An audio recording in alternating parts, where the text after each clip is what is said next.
All righty then. Alrighty, everybody, we're back.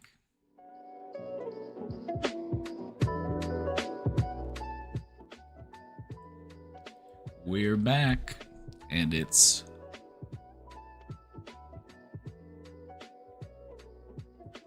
Woke Wednesday. It's Woke Wednesday. I don't know what that means. I don't know what that means, though. I was hoping one of you could tell me.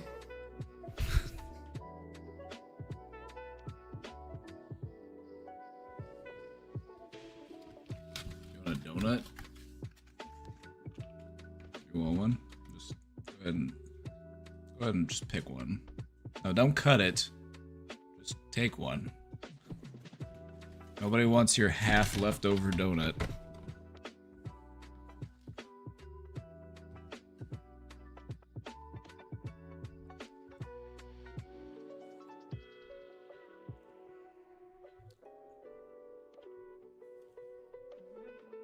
All right, everybody, welcome back to the Brain Domain. We've got a presentation that I promised you. I wanted to do this the other day, but I didn't have it finished. But it's finished now.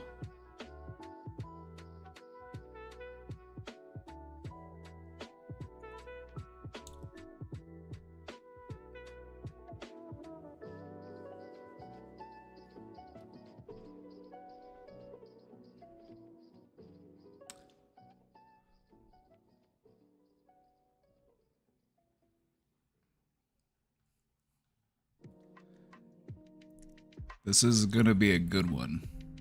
I feel like I need this presentation. I feel like I need this presentation.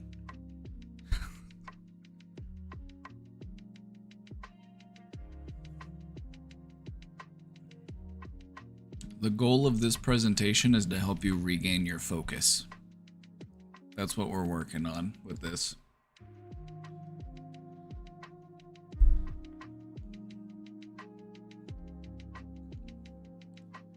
I have therapy soon, so I'll be back after. Tell him I said hi. We all know each other.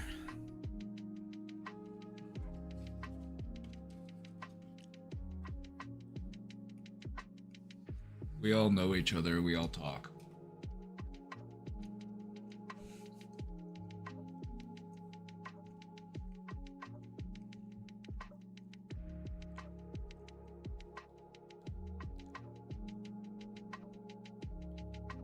Also, guess what? Since you've all been so well behaved, I made you homework. Since you've all been on your best behavior, I've decided to give you some homework. And what I mean is there's a worksheet that goes along with this presentation. It's extra credit. It's extra credit, okay? So don't feel like you have to do it. It's optional.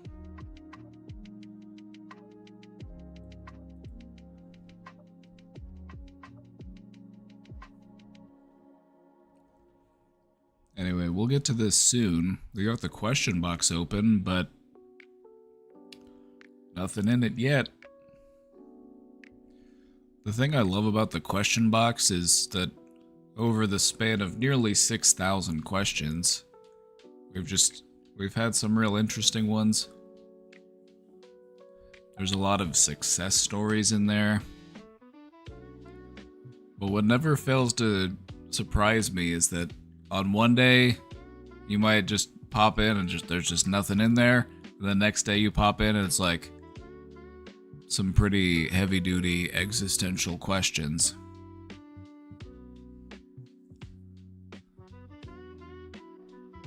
I believe I sent one. Maybe I just need to refresh. Sometimes it used to automatically... Okay, good. There are some in there.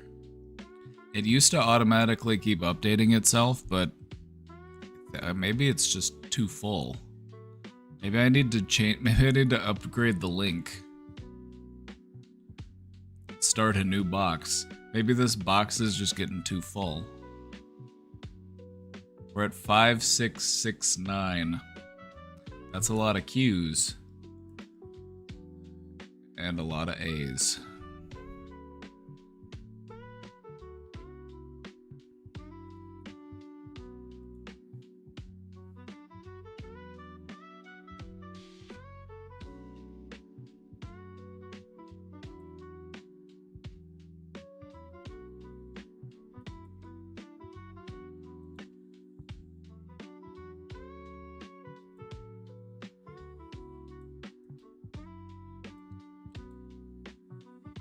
Oh, I think I see it. Okay. I think that one did go in through twice.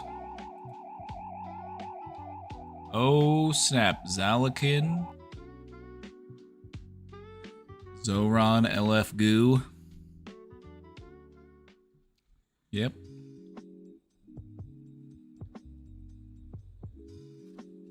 New York is a good city. They deserve a good mayor.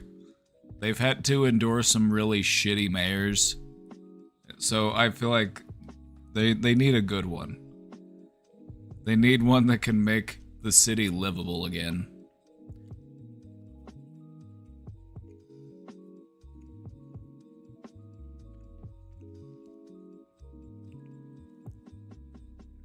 I overheard some statistics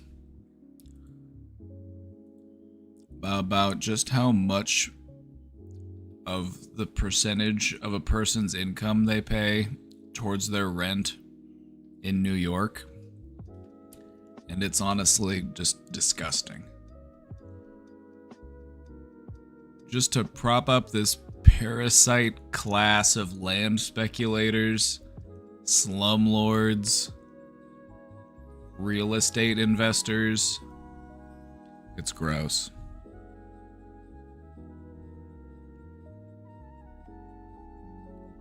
They recently started a new thing of putting garbage into an actual garbage can, so that's good. Oh, that's great. I'm happy to hear it. It's about time we've caught up with the 18th century.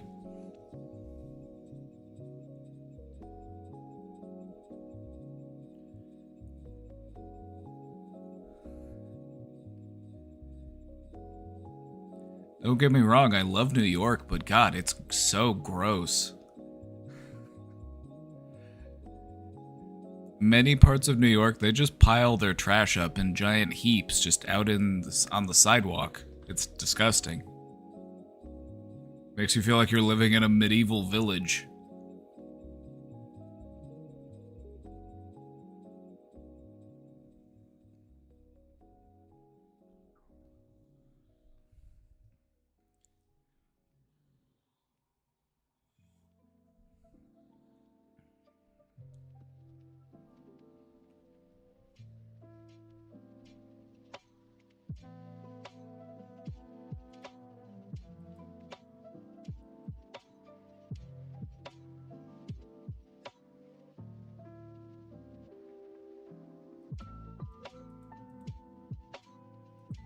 Alrighty.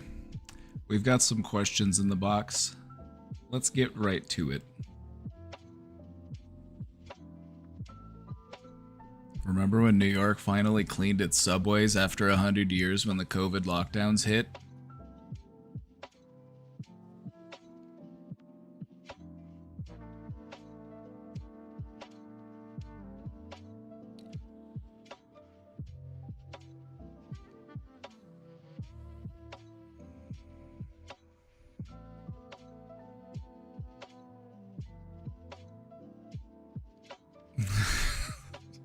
I'm just thinking about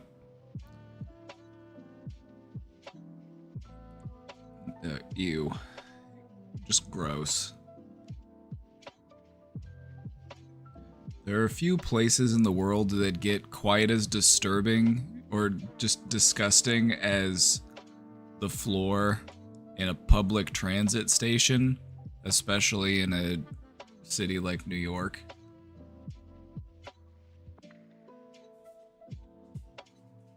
Just thinking about all that crust, all that layer of seasoning, it's just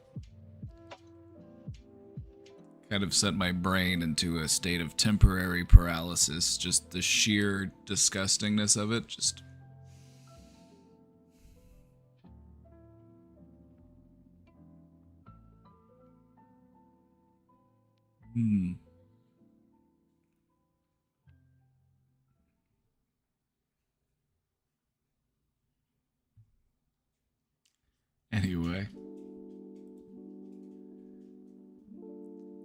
Anyway, let's get down to business.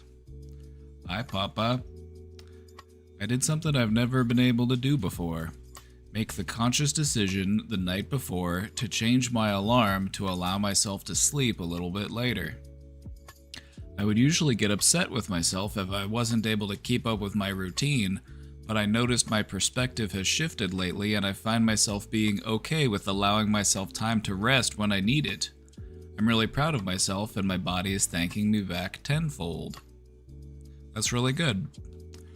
That's really good, and you've noticed the importance of making time for rest within a routine.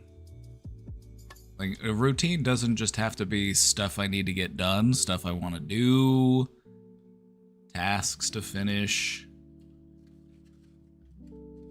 I would say that the best routines have rest worked into them.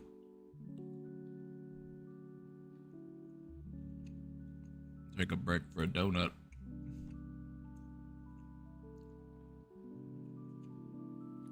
I also did a few other things a bit different. I've been meaning to put more emphasis on exercising, so before my usual yoga, I did a few sets of push-ups and squats. Reflecting on this, I just think back to when I couldn't even get up before work because I was so depressed. And even if I was able to fight to get up, I would be on autopilot, scrolling on my phone before dragging myself to the computer. Back then, I never thought I even had the capability to make these small changes or think outside of my then current thoughts about myself. Now I find that I don't have much resistance to things I've recoiled at the thought of doing, and my thoughts have become much kinder and my inner child feels at peace. I feel more capable, though I have a long way to go. I'm celebrating the small wins of today to motivate and remind me that I'm able to make meaningful changes in my life. It's not an abstract idea anymore.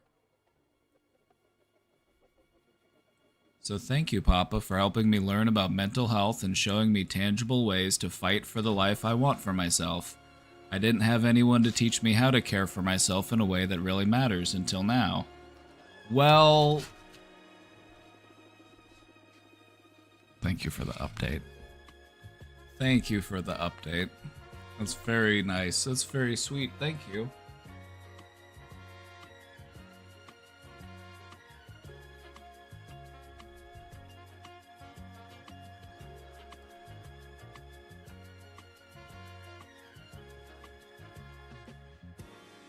You know, you really captured a lot of those key points about what getting better really does feel like. You know, it's about taking those small steps, and once you start getting there, it's like you realize I had no idea just how good things could get, you know?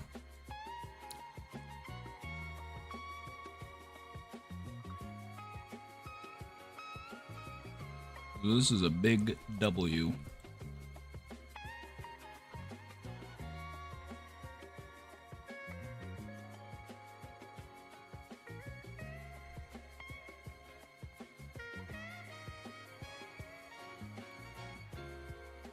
That'll be $500, please. I'm kidding.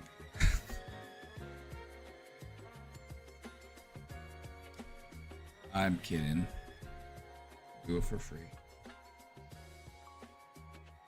Normally I charge $5,000, but for you, it's free. It's a $5,000 deal. Not a bad offer.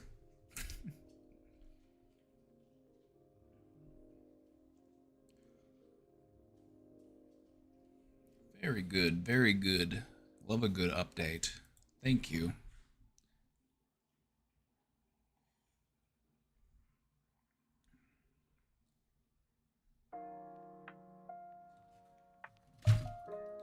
I feel like there were probably some people who will hear that message and it will help to renew their hope as well. So, another important thing to remember is how when we take good care of ourselves, it ripples outwards into the people that we care about. The people who care about you want to see you doing well. Helping yourself is helping others.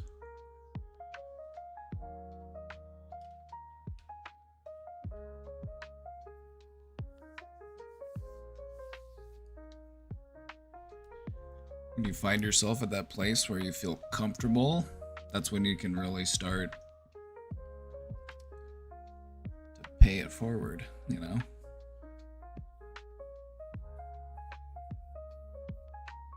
If hurt people, then healed people heal people. That works. That works. I'll go with that. You know, these mochi donuts are pretty good.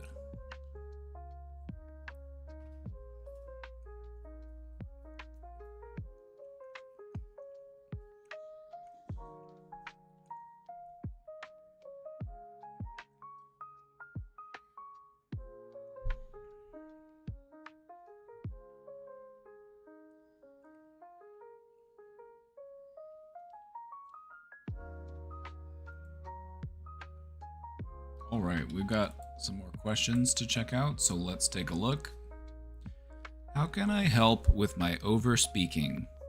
I have been finding myself over-explaining myself to others, but more so to my parents. I feel like I am speaking anxiously and I want to stop. No one has told me I'm speaking too much, but gosh, I feel like I am. Do you have any advice? Yes.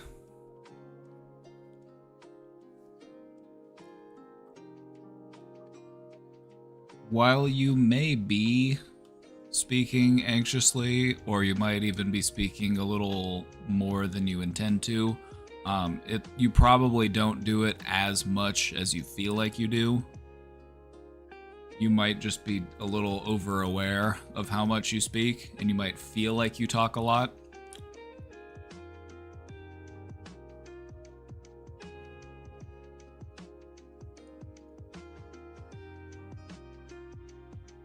I think as far as advice goes, since you asked for some advice I shall give. Sometimes less is more. We can communicate at a certain speed. You know, we can translate our thoughts into words at a certain speed, but that doesn't necessarily mean that the people that we're speaking to can retain or interpret that information at the same speed. And so sometimes it's important to slow down, to gather your thoughts, and to also give the person that you're talking to time to digest what it is that you're speaking about.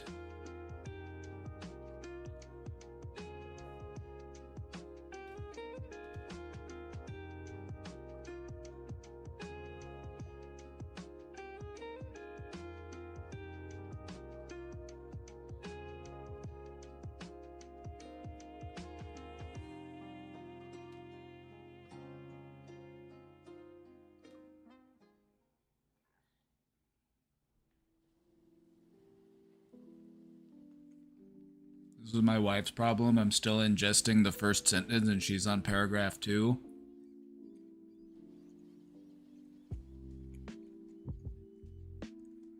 You know, I love people who can just talk. I love people that can just talk, but sometimes it's like I'm doing my best to just listen and then, you know, digest everything you're throwing my way. But the more words you throw at me, the more I'm gonna have to try to, you know, parse out.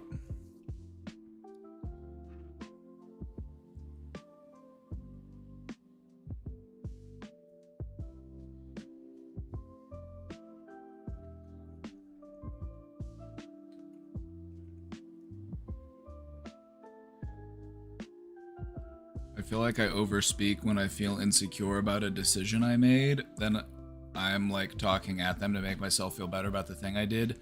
Yeah, it's like you're trying to explain it to yourself.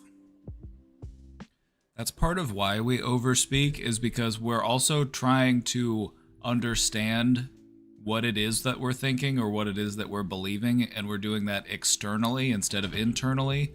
So not only am I'm gonna give you an example of overspeak. I'm gonna try to enter that mind state of overspeak.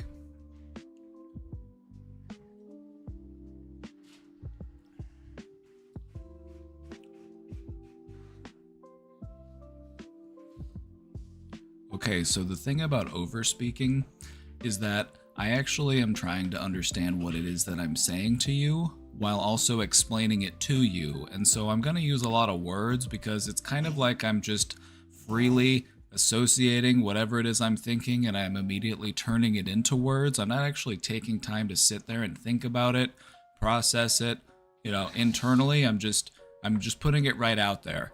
Part of that could be because I'm afraid that I'm going to forget it. Part of it could be because I'm worried that I'm going to miss something or forget something, or, you know, if I don't get it out right away, it's just going to go away or it's going to go somewhere else and I'm not going to be able to remember it. And so what happens is I end up throwing way too much information at you at once, and then you're not quite sure where I'm going with this, but you're kind of getting the general idea of it. And sometimes that's more important. Just understanding the general idea of what somebody is trying to communicate instead of every little bit of detail. And so,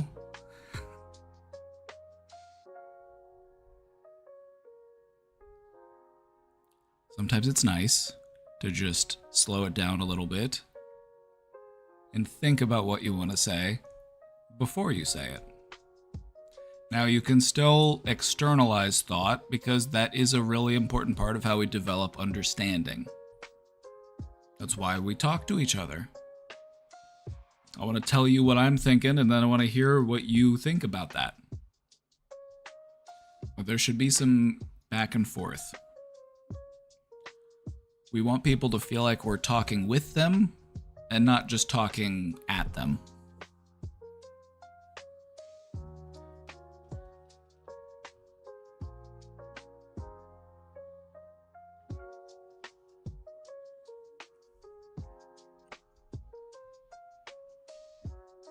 I lost you on the first word. Well,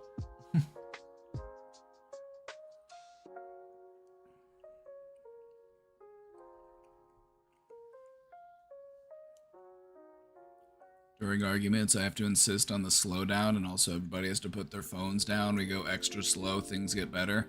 That's how it works. You know, if you're trying to mend things, if you're trying to figure things out and communicate ideas and, you know, properly transmit information between people, you should do it in a way that they're going to receive it accurately. We don't want to overload them.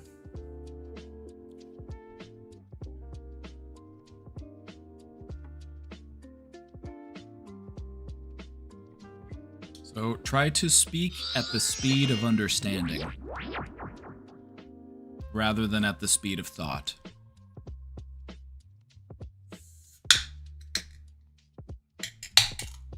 Oh, that was a good one.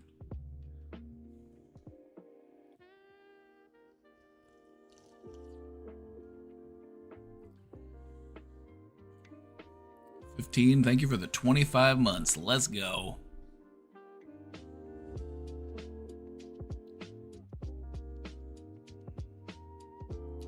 Try to speak at the speed of understanding rather than at the speed of thought.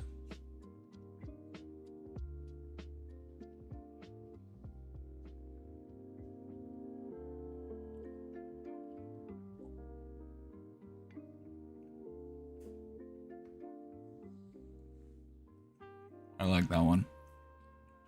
I like that one.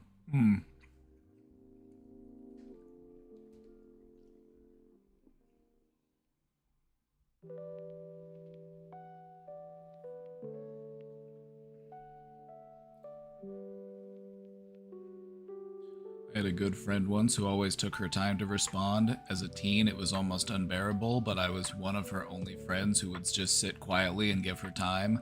It taught me a lot about myself in the long term. Yeah.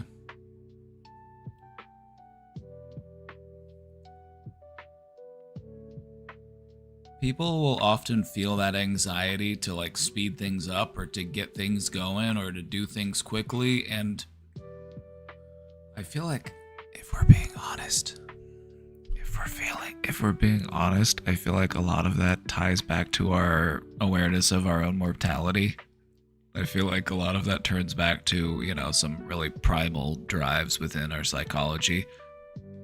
I don't want to waste any time. I only got so much time to live. You know what I mean?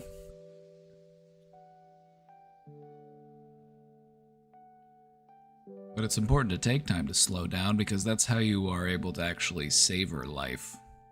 You know, it's like eating a burger. You don't want to just scarf the whole thing down. You're not even going to really taste it.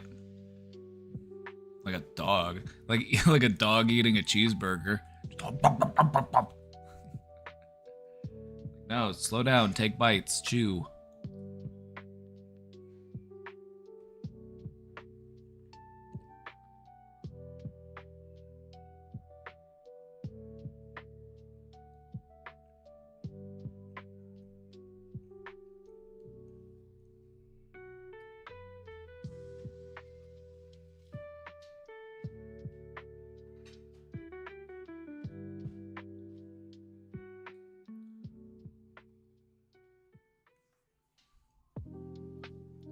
I hate the fear of death that makes hostages out of my friends and family.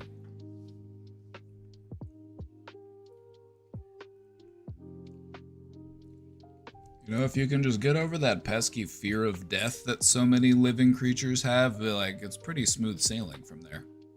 You know, kind of weird how that works.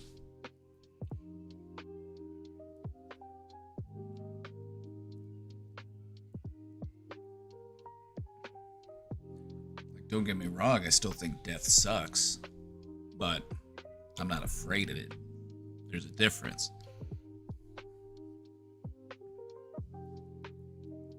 I'm not afraid to lollygag.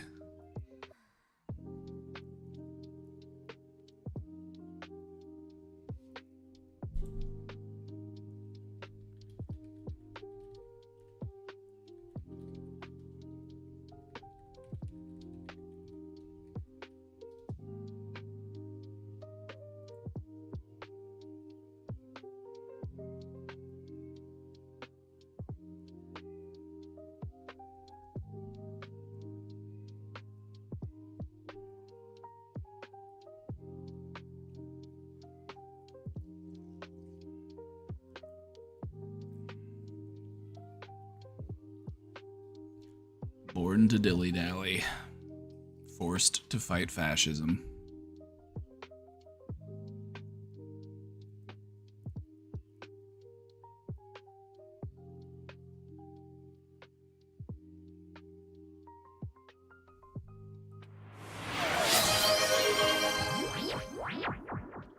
Hype train incoming?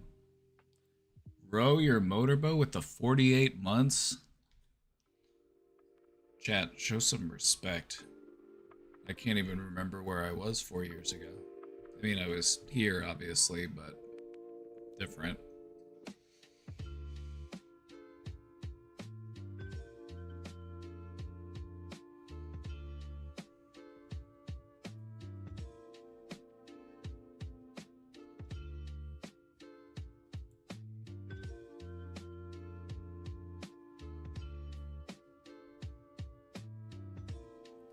I'm suffering now because I lost a nephew to suicide last Thursday. Damn. I'm sorry to hear that.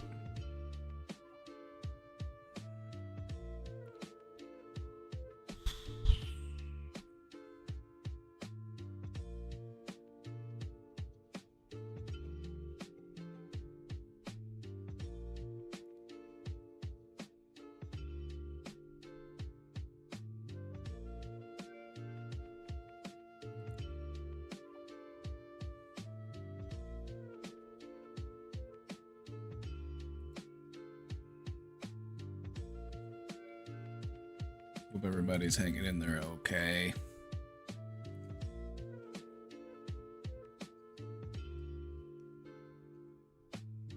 Losing somebody like that's never easy.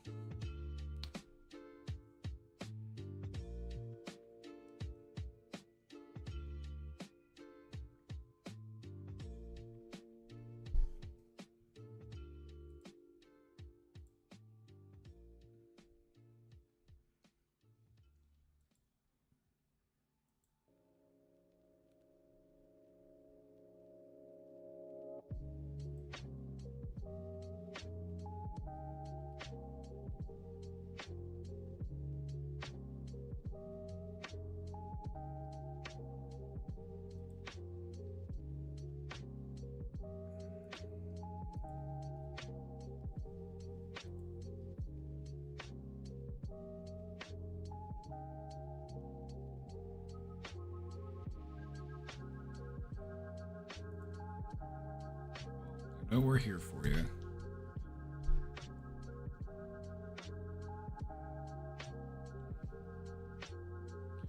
Really angry at the circumstance. Totally understandable.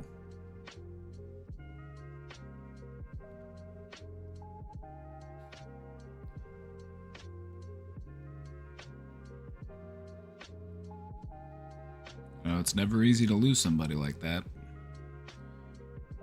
Because it just feels preventable, you know?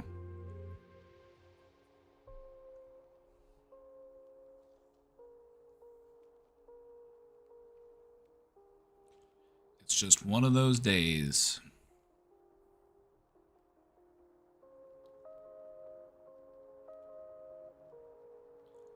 It's just one of those days. I left my windows open and it rained. My AirPods broke. My boss yelled at me. It has a sour effect on my mood. Do you have any tips on staying positive even when everything seems to be going wrong? I do. I do.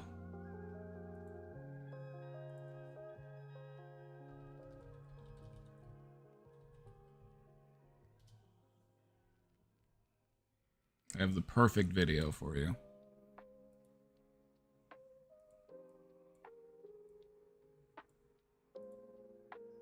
When you have a bad day, give up. Go home and sleep.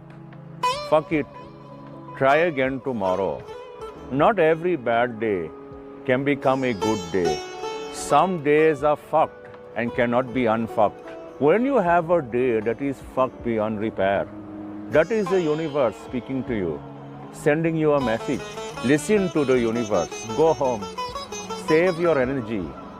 Tomorrow is another day. For now, just fucking chill.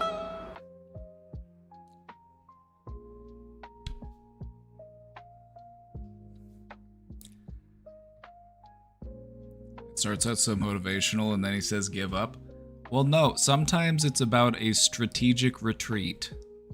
You know, you don't have to overcommit your forces. You don't have to, you know, Sometimes the best thing to do is to just back off, recover, and then go back in when you've regained your strength.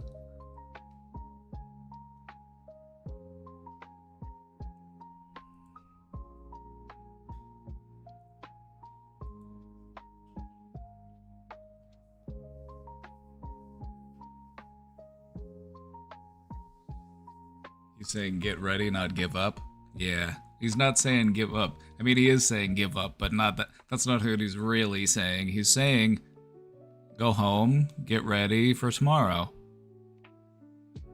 You're channeling those feelings into something that can be regenerative, rejuvenative, something that can help you to feel more prepared for what comes next.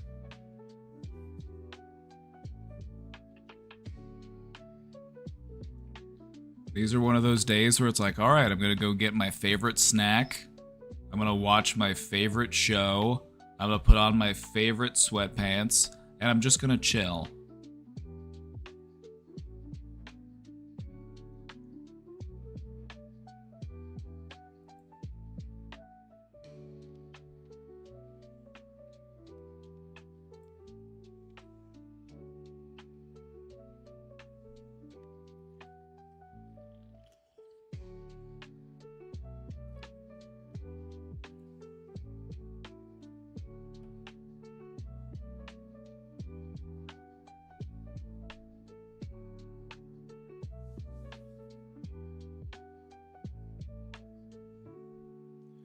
Sometimes life knocks you down, and if you need to take a minute to just lay there and rest before you get back up, that's okay.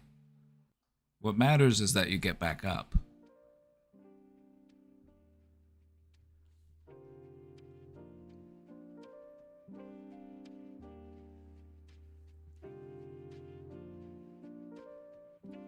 If today just feels like one of those days when the universe decides to pick on you, then make an extra effort to be nice to yourself that day. Find a way to round it off in a nice way.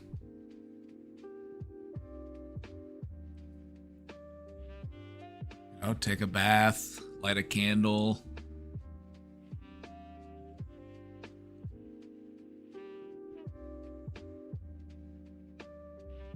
This is one of my fuck it, I'm getting Taco Bell kind of days.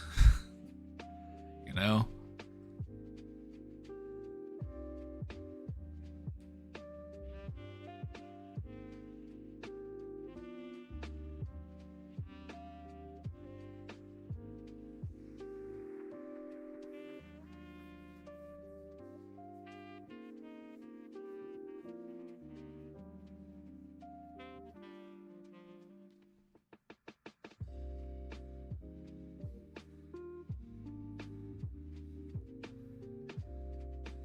what? I'm getting Taco Bell.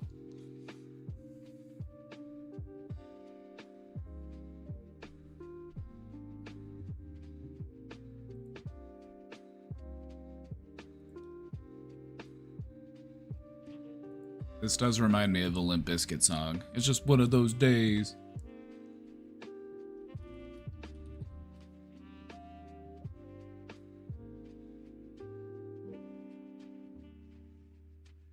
One of those days where you don't want to wake up. Everybody sucks.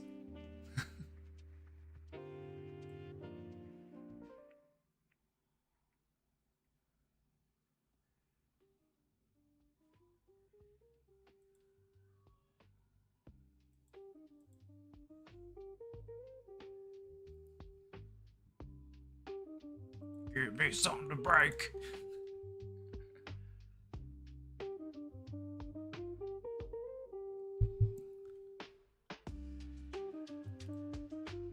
My favorite fact about that song is how it was playing during the Woodstock 99.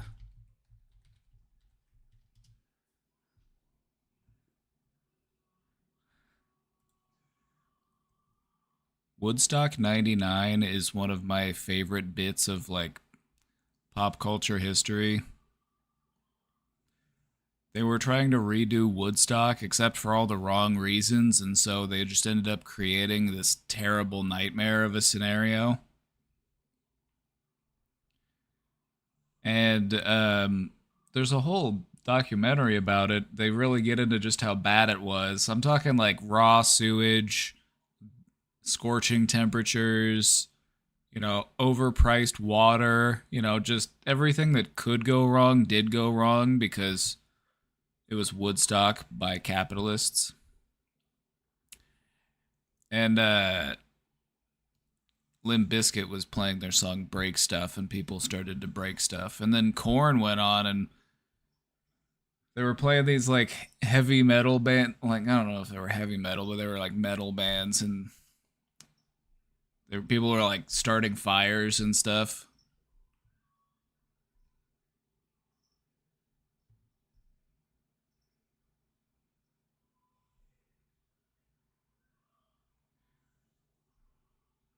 So anyway, just a little bit of history for you. There was a documentary that talks about it. One of the guys who did the original Woodstock was involved in trying to like organize it.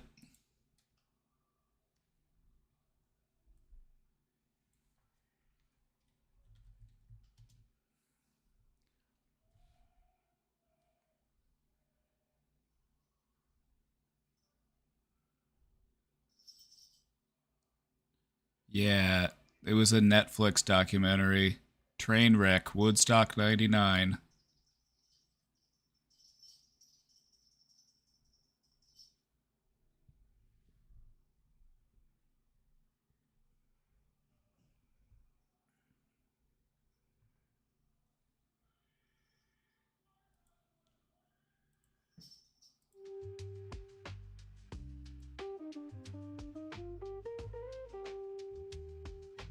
Give me something to break.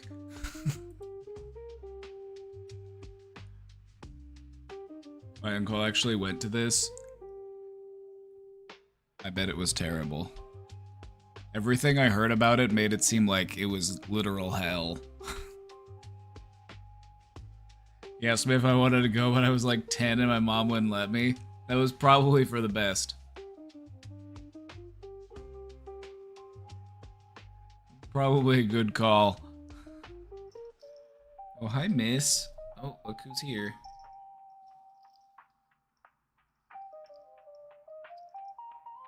She said, am I in time for the presentation? Yes.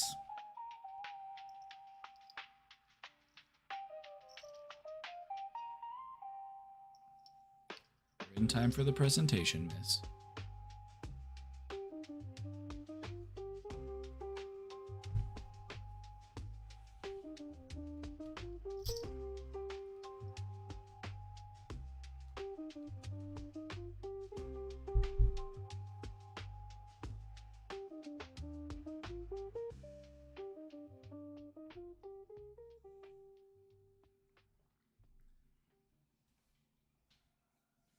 I kind of want to rewatch that Woodstock 99 documentary, if I'm being honest. Sometimes I like to rewatch those types of documentaries, like that one, the Fire Festival one. Something about a concert gone wrong just tickles something within my brain.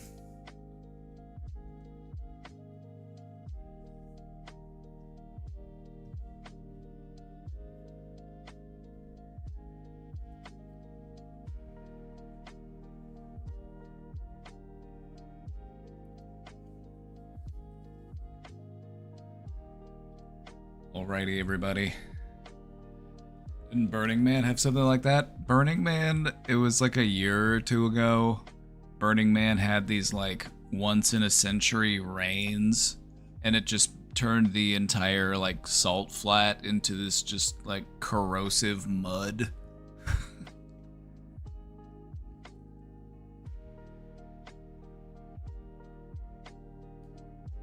A lot of people got stuck.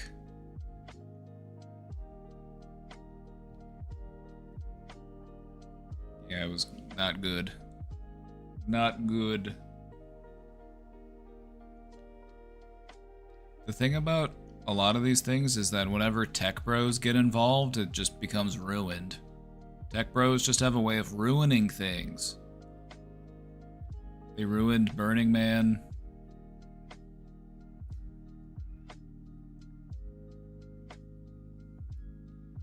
Like, we don't need tech bros doing psychedelics, okay? Like, we don't need that. That's not a mix we need.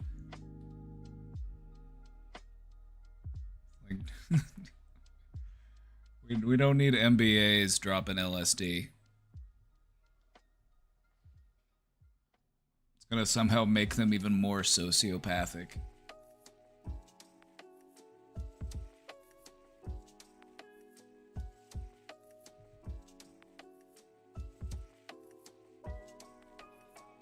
Alrighty. I think we're ready. Yeah, we're caught up with the questions for now. Let's just get into it. This presentation's gonna blow your mind. This is a good one. This is a good one. If you want a copy of the slides, you can type !slides in the chat. There's also a companion worksheet, !worksheet, if you like extra credit points.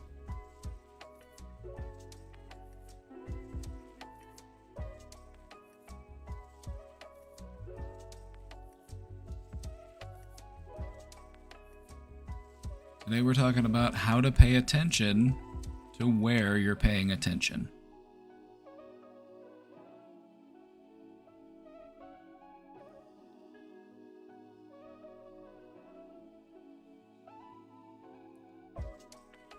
Let's get into it.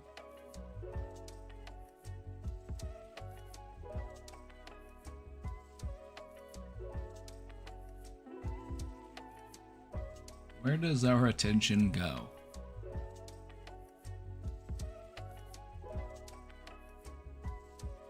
Your attention determines how you experience reality.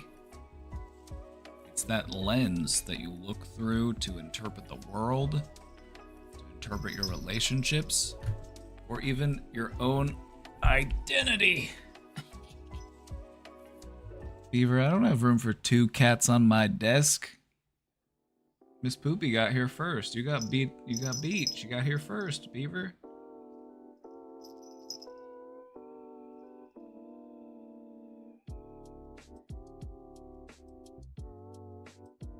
Beaver, there's no room. I don't know what you're gonna do.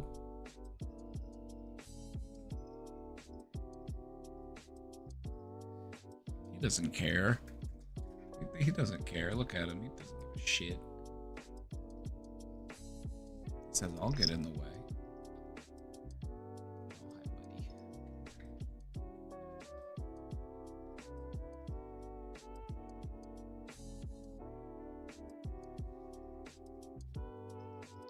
There was a time when you were both able to fit on the desk. Yes, it's true. Alright, he left. He did the right thing. He said, I can see there's no room for me here. He went to go fight somewhere else. Off topic, but I just made a crunchy omelet.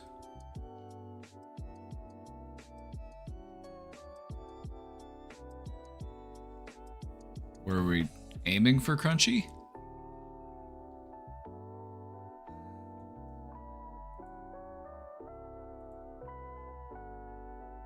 Was crunchy what we were shooting for?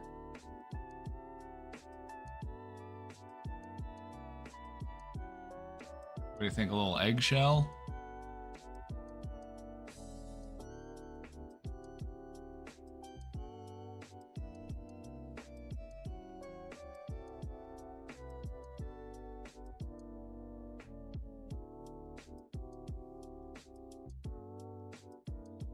If it's just a little eggshell, that won't hurt you. It's just a little bit extra calcium. Might not be the most satisfying thing to eat.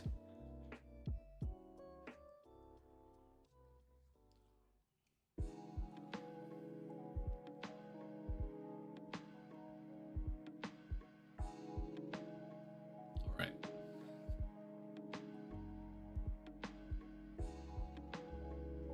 The full omelet is crunchy and there is no shells.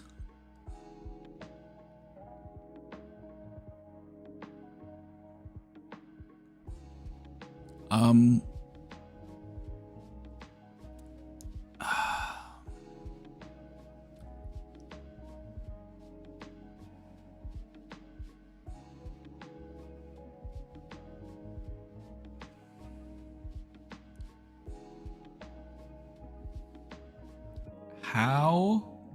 How did this happen?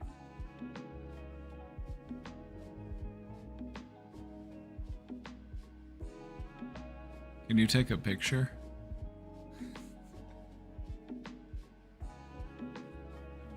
I'm confused.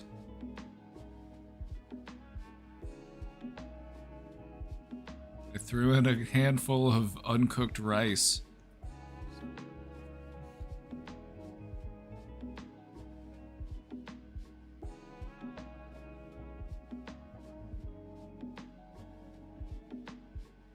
Burnt on the outside. See, I'm thinking about even if you were to like burn the shit out of eggs, I don't think it would get that. I don't think it would be like. I don't know if it would be very crunchy even, and you'd have to cook them for like an hour. I don't know.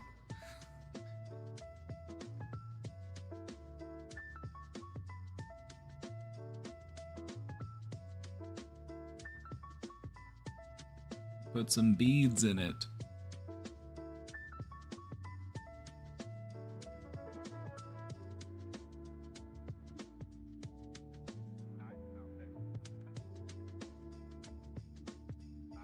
All right.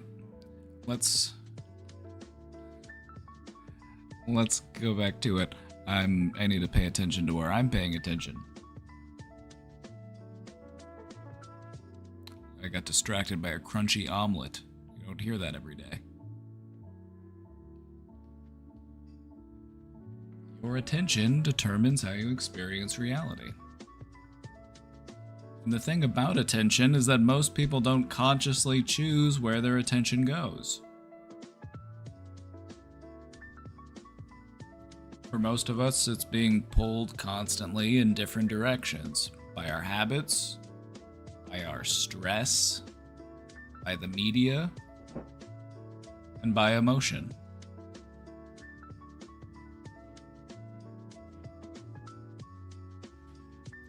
What ends up happening is we often go through our days unaware of all of the mental tabs we've left open.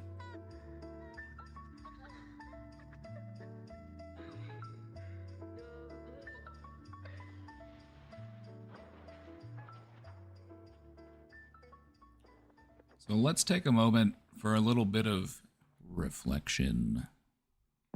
Let's take a moment and ask ourselves, where has my attention been today? What sort of stuff have we been paying attention to today? Well, I woke up, I checked my phone, I went and checked on Newton, gave him some outside time. He climbed around, he went down on the fence, and he went and explored the grapevines and ate some mulberries. Then we took the dogs on a walk. Then I made breakfast. Then I got ready for stream. And now I'm here.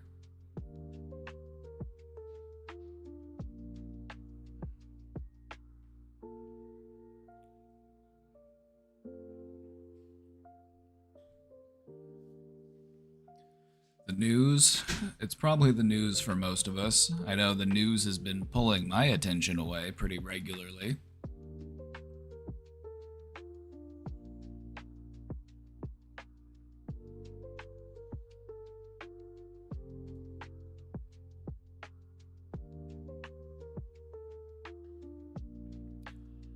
So, in thinking about where our attention has been today, let's follow up with that. Was I the one to decide to pay attention to that?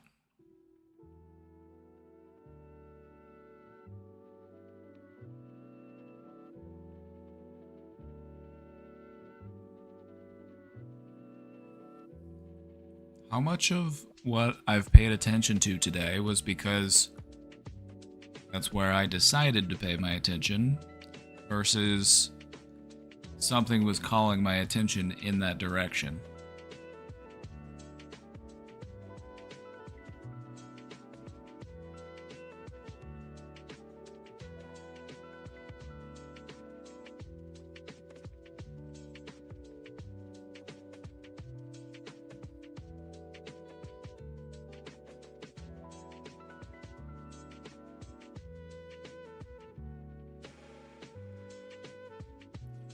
Maybe with news for me, it's half decided and half habit. That sounds right. That sounds right. You know, how often do you check your phone because it's just the time of day you do it? You got a little bit of a routine. You go and you scroll through your favorite app. You exhale air through your nose. Maybe you like, comment, and subscribe on some stuff.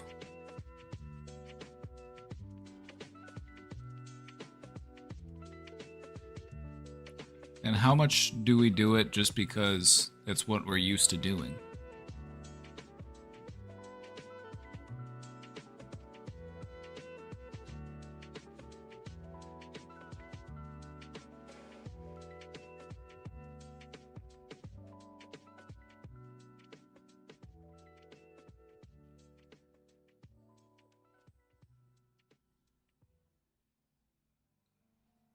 I've avoided news like the plague this year, and you've probably noticed that that's been working for you pretty well as far as your mental wellness goes.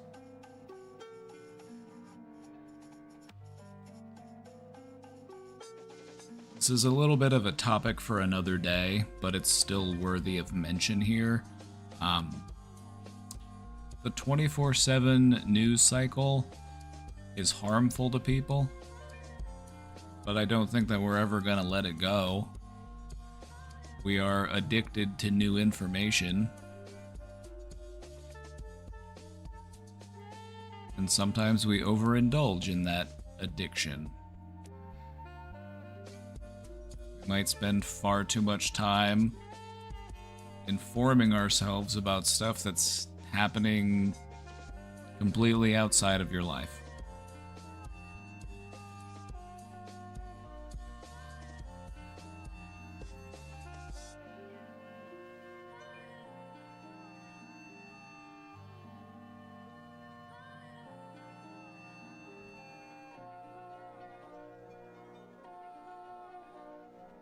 We weren't designed to know what's happening all over the world at all times. It's true. I don't think our brains were designed to handle that.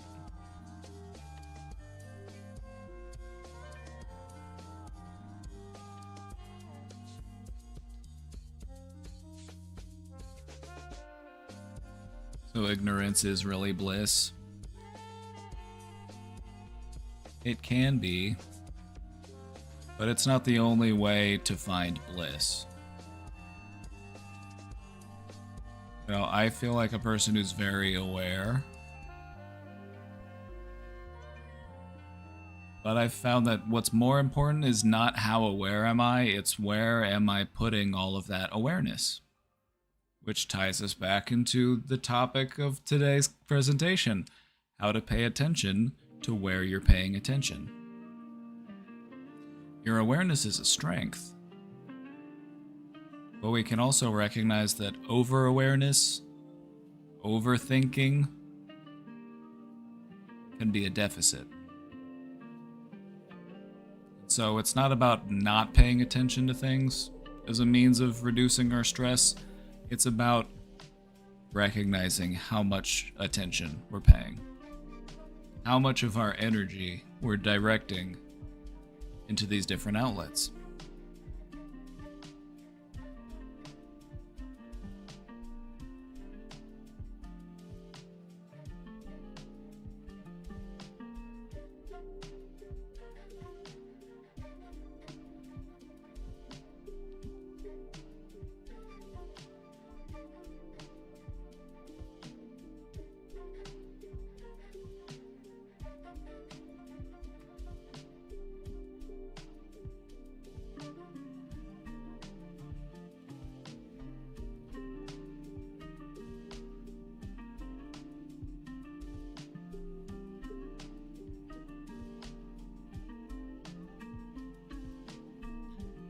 Awareness of your attention is a necessary step towards reclaiming your time, your energy, and your inner peace.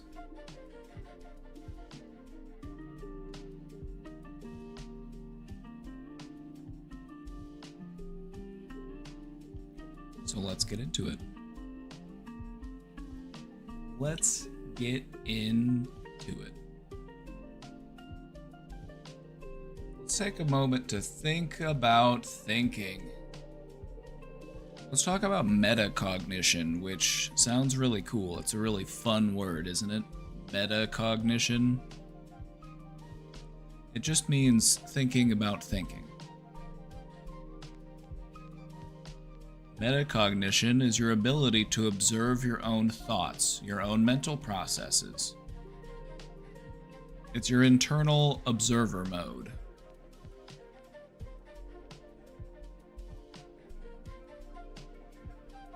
Weird question, can you tell me where to find the expiration date on the package of the Costco rotisserie chicken? I don't think they put one. I haven't ever been able to find one myself.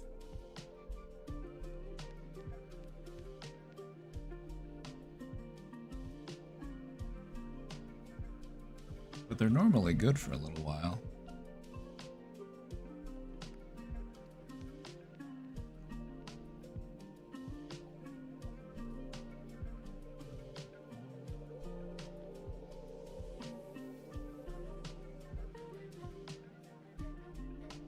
I try to use it all within a week at most. And if I'm like slicing bits off of it and not like cooking it again, then I try to do that within the first day or two. But if I'm gonna make it into like soup or something and it's all gonna get like boiled, then I don't really care if it's a few extra days because it's like it's getting cooked again, so.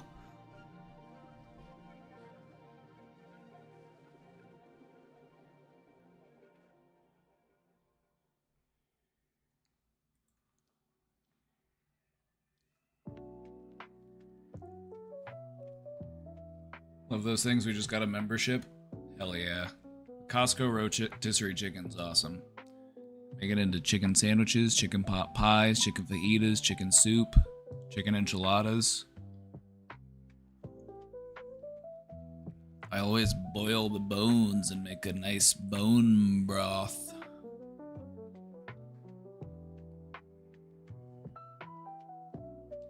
Imagine getting cooked not once but twice. Well, you know, that's how we white people like to eat our chicken.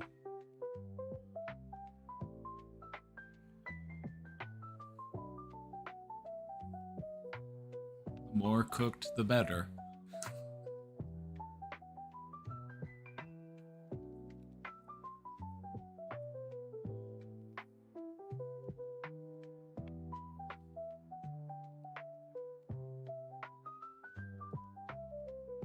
Alright, back to metacognition.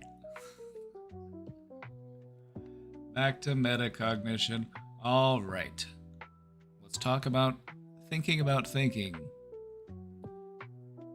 When you notice where your attention is, you are creating a space between stimulus and response. Stimulus just means anything that stimulates you, anything that stimulates your senses, anything that gets your attention, a smell, a sound, a sentence.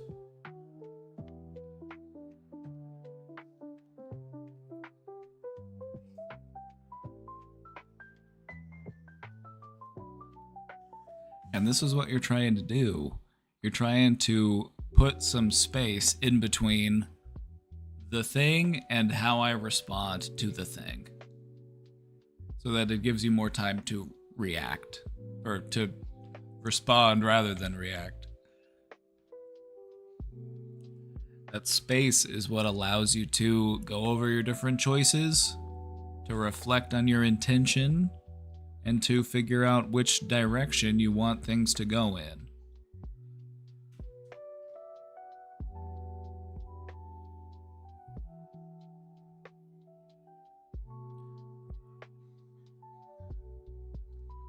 So if you want to practice this, we can do that by asking ourselves this question: where is my attention right now?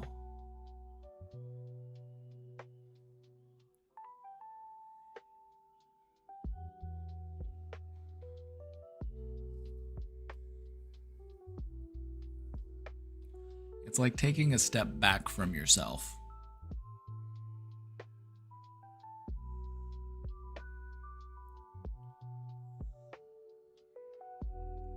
Helicopter consciousness, basically,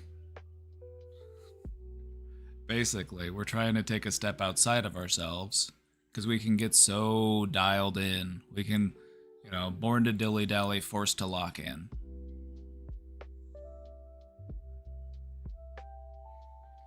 Whenever we ask ourselves this question, this is what helps us to start thinking about thinking. It engages our metacognition, and it helps to pull you out of autopilot.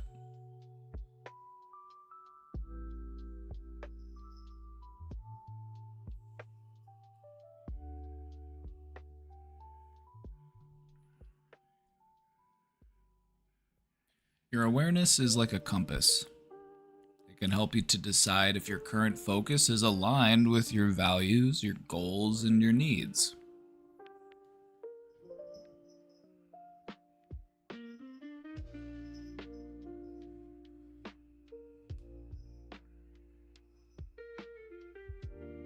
So, there's a benefit to taking time to think about your thinking. It's important to feel that sense of direction.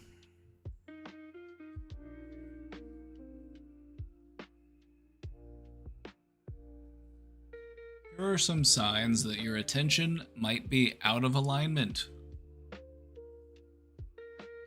These are some common signs that a person's focus is misaligned.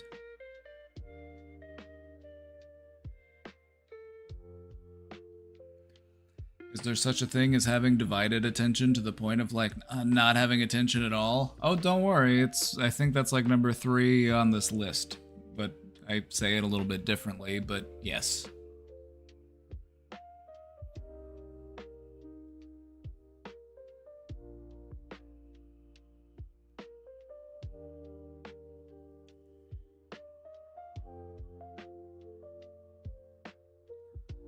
All right. This is the slide where people, okay, if you feel like you identify with any of these, please just give me a cot in the chat.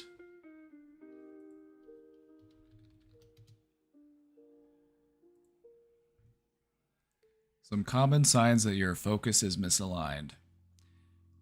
Do you ever feel mental and physical exhaustion, even on low activity days?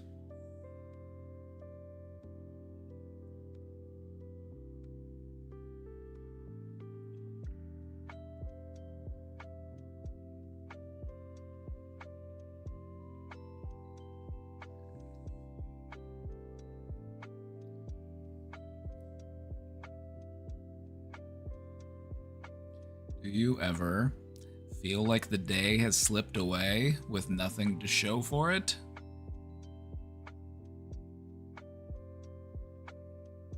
Why am I being personally attacked? This is the slide where I personally attacked you as an individual.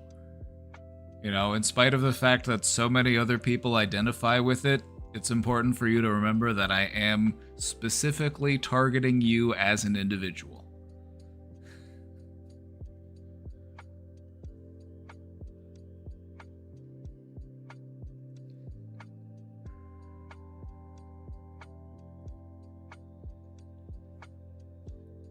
If you ever found yourself getting stuck in worry loops, you find yourself dealing with repetitive thoughts or self-criticism.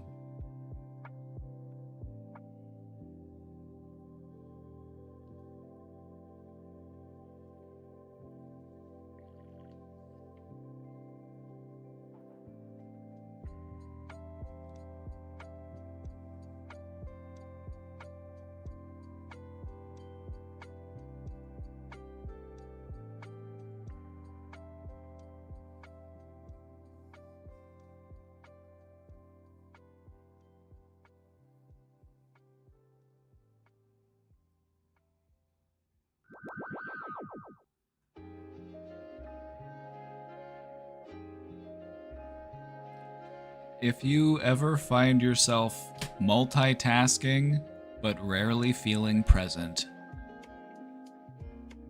I'm doing 10 things at once, but I don't feel like I'm really doing anything.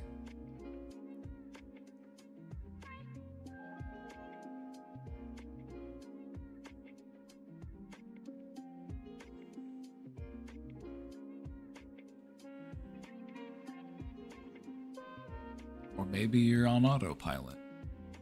Or maybe you're feeling a little disconnected, a little dissociative.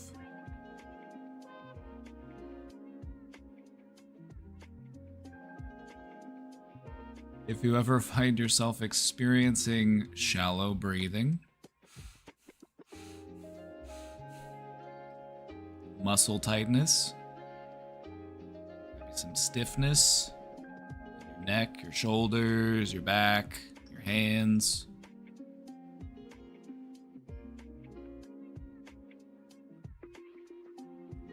Or if you ever find yourself just mindlessly scrolling.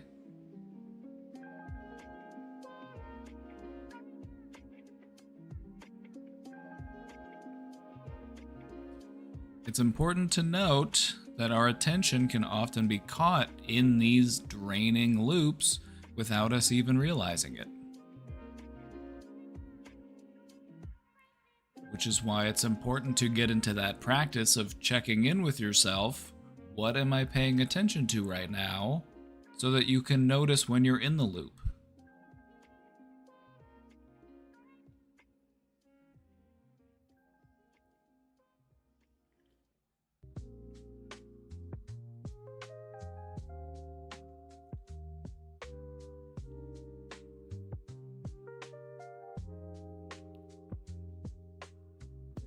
Talk about mindfulness.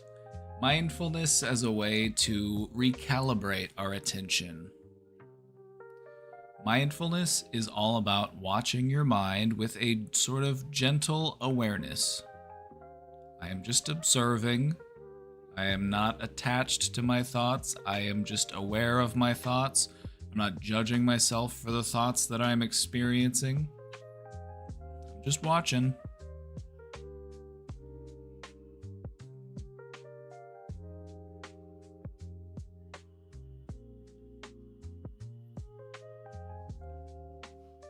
When we practice mindfulness, it helps us to figure out where our attention is going to by default. A lot of us, it might be your favorite doom scrolling app. It might be your favorite news outlet.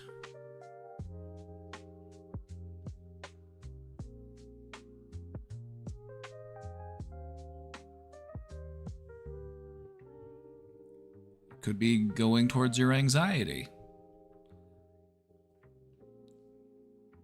Practicing mindfulness and awareness is also helpful at helping you to redirect your anxiety, because if you aren't paying attention to where your attention is going, then it might be defaulting into what could go wrong, what bad thing could happen. We just want to be mindful of where our focus is.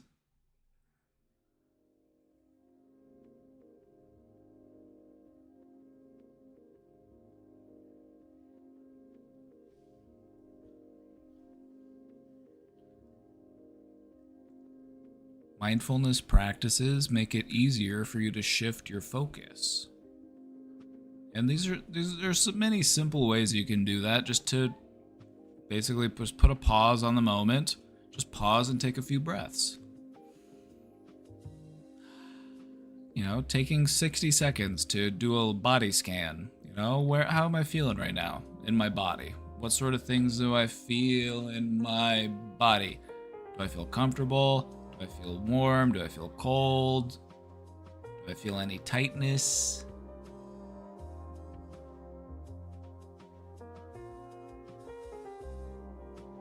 You can also turn your awareness outwards. You know, we can turn it inwards and pay attention to our body, or we can turn it outwards and pay attention to our surroundings. These are all good ways to redirect your focus, especially if you're caught in any type of negative thought loop.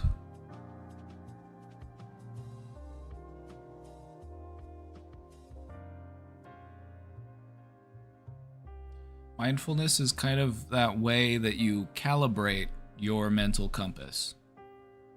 It can help you to bring yourself back into alignment with the moment that you are in and with your deeper intentions.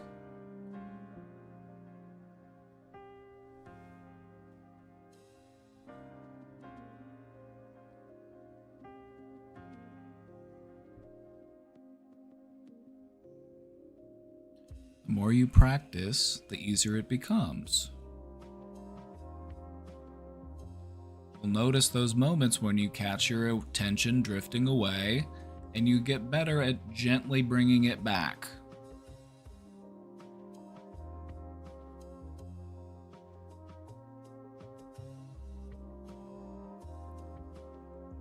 This is also a really simple way to describe what meditation is kind of like. You focus on your breathing, you focus on just being aware, just paying attention, just being the observer. And then your attention drifts a bit and you start to follow one of those thoughts you have. You're like, well, what should I have for lunch? What do I have in the fridge? What sort of stuff? Maybe I want to go somewhere. Maybe I want to go get something. And then you catch yourself, you notice it, and then you gently bring it back.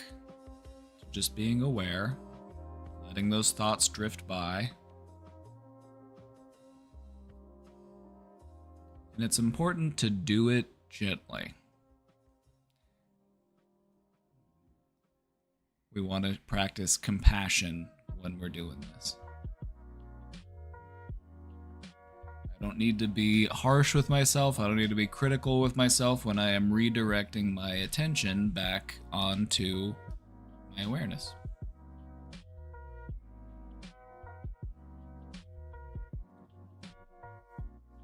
A lot of beginners, when they practice meditating, they find it difficult to do that, to gently nudge their awareness back. We can often get very self-critical, like, why am I doing this? Is this just a waste of time? Am I doing this right? What is this even doing anything for me? And you just, we want to just show ourselves some compassion and peace.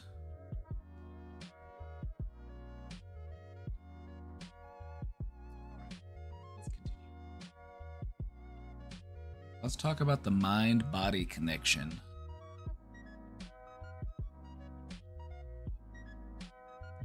Our attention and our physical tension often mirror each other.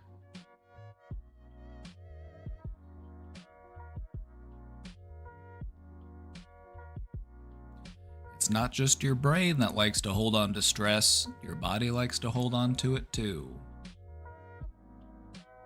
When your mind feels caught in stress or overwhelm, our body will also react. It might manifest in the form of a tightened jaw, clenched fists, shallow breath. So let's try this real quick. Give me a good stretch with your jaw. Just a nice big... like you're yawning.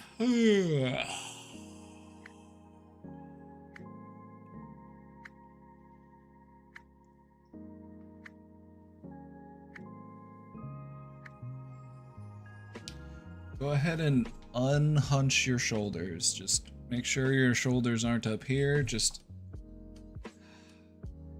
let them hang. Maybe wiggle them a little bit. What are we doing with our hands? Are we clenching our fists? Are we grabbing ourselves? Are we, how are we handling ourselves? Are we being gentle? Are we being rough?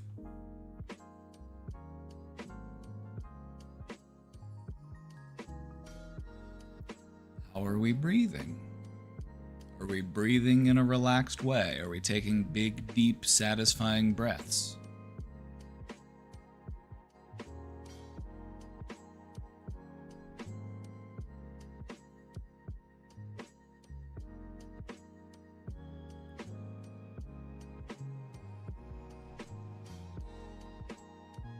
something that's really important to remember is that when you release physical tension, this helps your mind to relax as well. You know, taking time to stretch or get a massage or, you know, use one of those little therapeutic massager things, you know, just whatever works for you. You know, sometimes you can even go and just rub yourself against a tree like a bear. You know, that also doesn't feel so bad.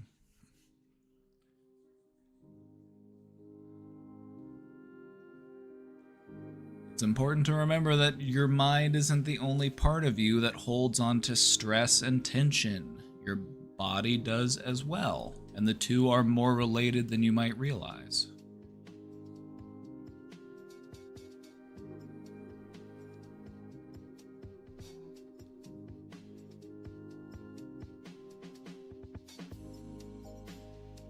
Doing things like taking time to stretch, doing some deep breathing, or even putting your hand on your chest.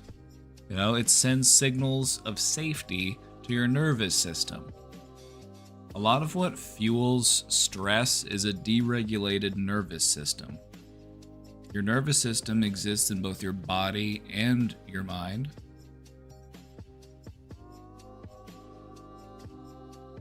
And when we focus on the physical aspects of it, it helps us to regulate that nervous system and it helps us to reduce our stress.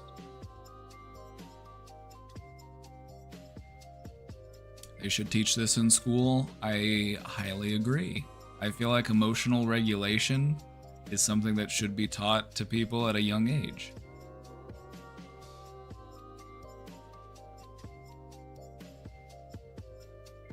Body-based awareness is one of the fastest ways to reclaim scattered attention. And it helps to create a sense of calm that we can truly feel.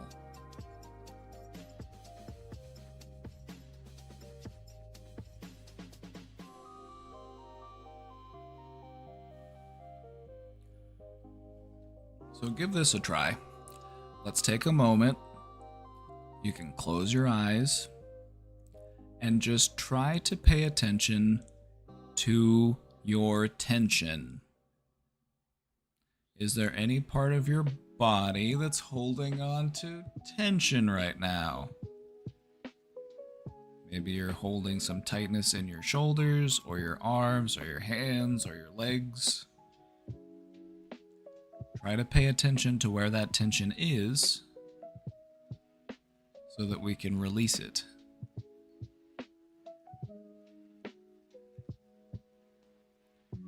What you may notice is that whenever we have tension in our body, we try to turn our focus and attention away from it.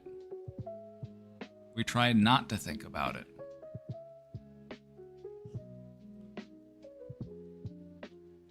This doesn't do anything to help it go away. Allowing yourself to be aware of that tension can help you to release that tension. So pay some attention to your tension.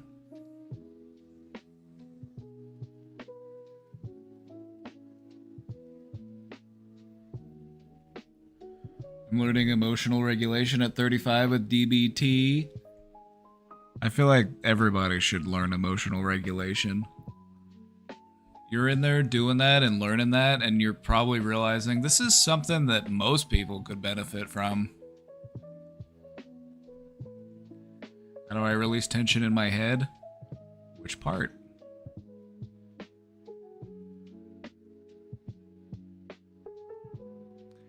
Which part of the head? Some parts it might not be so easy to do because there might be muscles that we aren't normally able to like contract on their own, and so we have to do things like stretching or massage to kind of get into those areas.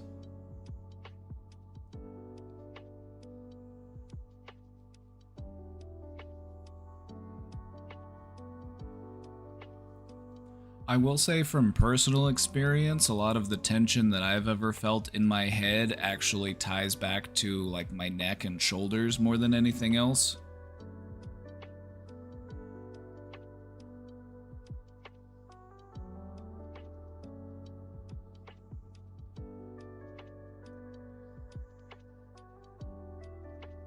I like the facial yoga stretch. Oh yeah, the lion. The facial yoga where you're like, they call it the lion because it's something that big cats do.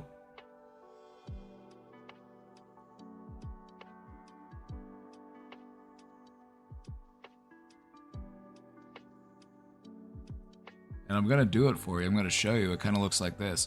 You're basically stretching your face to be as open as possible. Like a cat does. You've probably seen cats do it, where they go.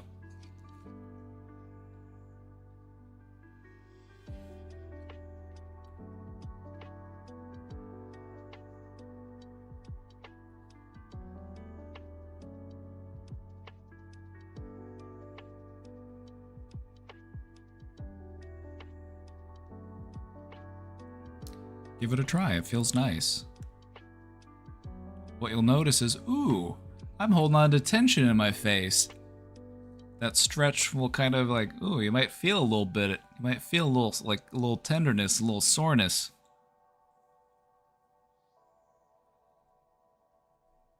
It also looks like the indigenous power masks. It looks like I'm about to do a haka. It looks like I'm giving you my war face.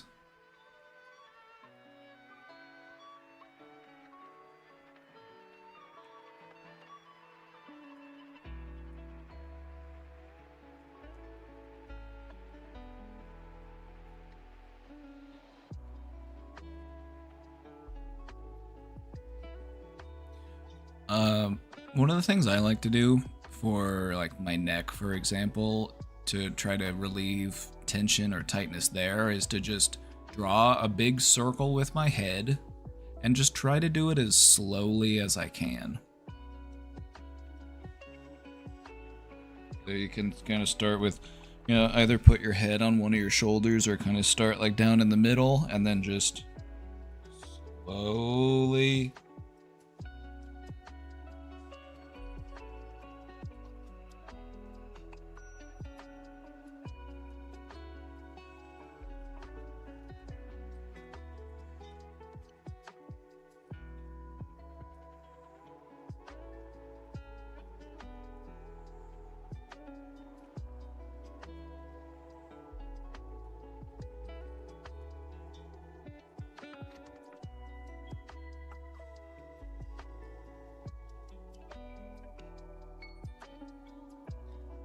If you can get it to wiggle, you know, if you've got tension, just try to get it to wiggle.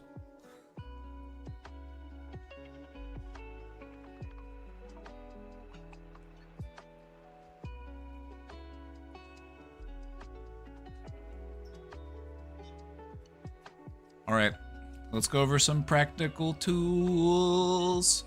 Some practical tools if we're wanting to improve our awareness.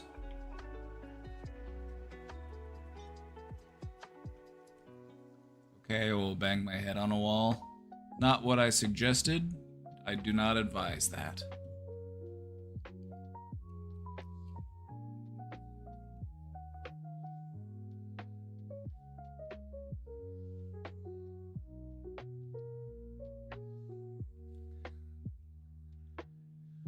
One very helpful tool is the one that we did at the start of the presentation, that mental check-in. Just asking yourself, where is my attention?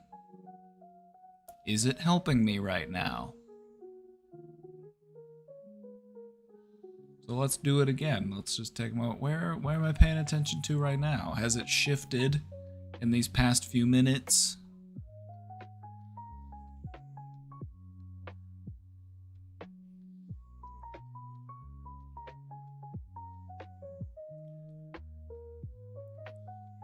If there's anything I would want people to take away from this, you know, just try to get into the habit of performing these mental check-ins. Just taking those moments to pause, be aware.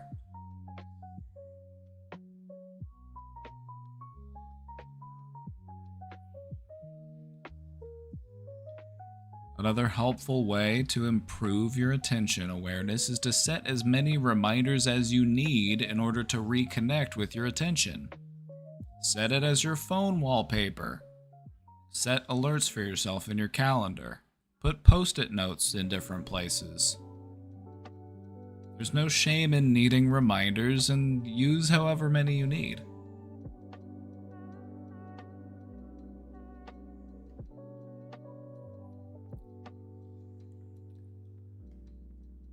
Another helpful thing that you can do is to take a moment before you switch tasks and pause and name your current focus. For example, I'm shifting from work mode into party mode. I'm shifting from email into rest.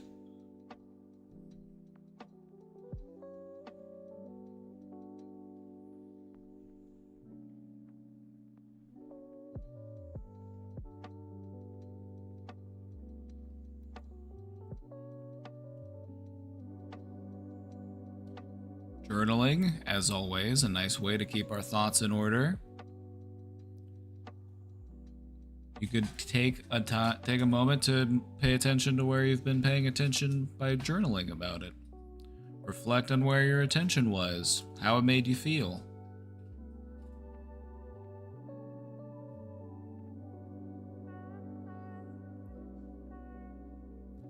But maybe we don't have time for journaling. Maybe we just need something a little bit more, a little bit more manageable. Building mini habits, just small little things, small little gestures, taking moments to just take a breath, just close your eyes and just allow yourself to exist for a few seconds before moving into the next thing. These are still taking steps in the right direction.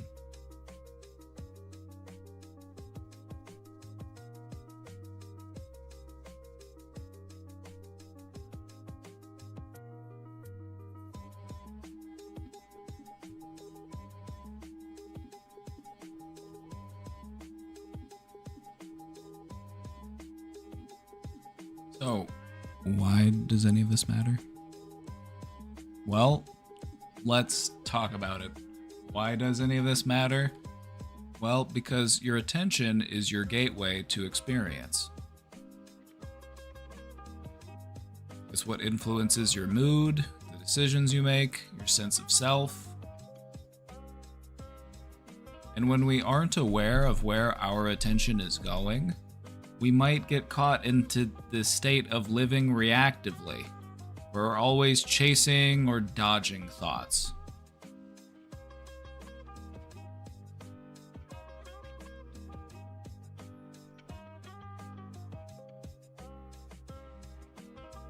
It kind of makes us feel like life is happening to us rather than life is something that we participate in. We're just waiting for the next thing to happen so that we can react to it.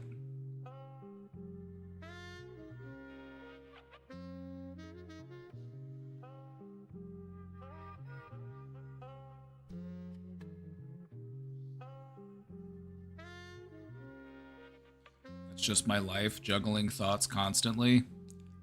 Let the balls drop and then just see where they roll.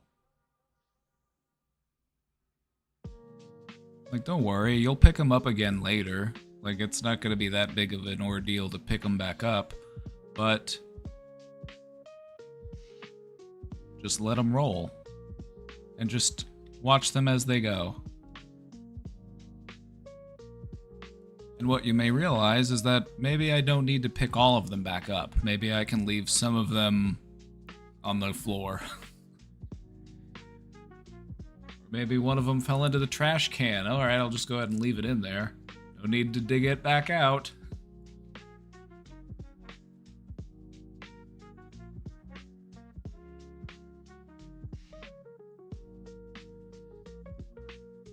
It's important to remember that we have choice when it comes to where we place our attention. This is how we reclaim our sense of agency, the sense of being the one in control of our life.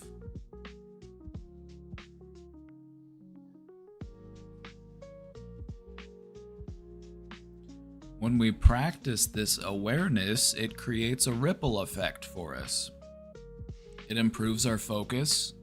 It improves our ability to regulate our emotions. It makes our minds clearer. And it can help us to develop a deeper sense of trust for ourselves.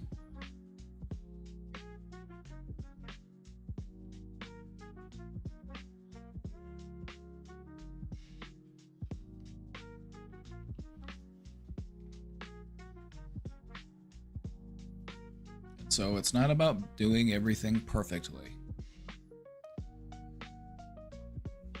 Don't worry, I'm gonna shake those perfectionist tendencies right out of you. Don't worry. It's not about being perfect. We don't want to let perfect get in the way of good. What this is about is building a better relationship with your mind. Having it be a place that you can go to feel a refuge, you can feel safe. It can be a place where you can go to feel calm and collected and regulated.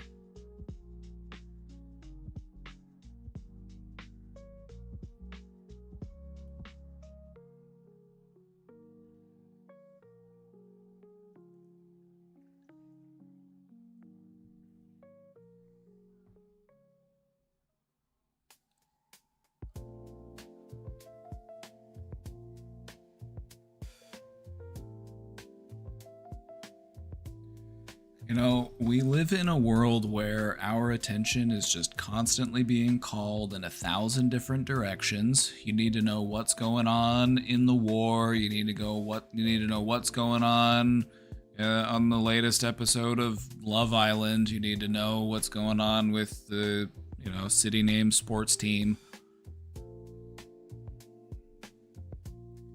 It can often feel overwhelming.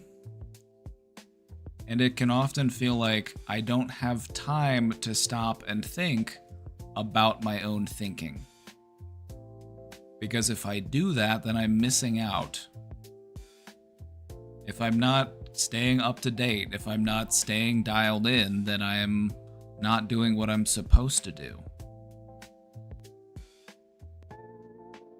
But not only is taking a moment to pause and reflect good for you, it's actually necessary at helping you to focus at your high and perform at your highest level.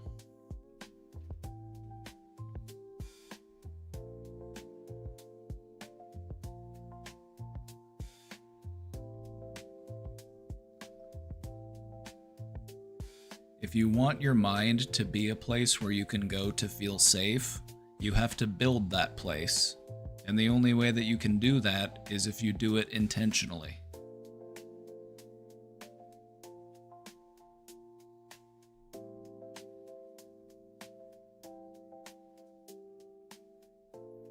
It's so hard to not look at the current news.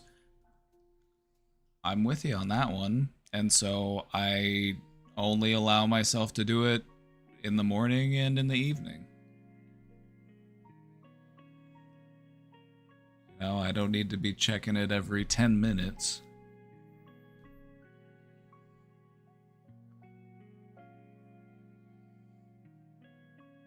The thing about the news is that it'll be there when you get there. We don't need to be there at its arrival. The news will be there waiting for you when you get around to it. And don't worry, if it's big enough news, somebody will just come up and tell you. You won't even have to go check the news. They're like, hey, did you hear about that thing that happened? No, what? And then they'll tell you.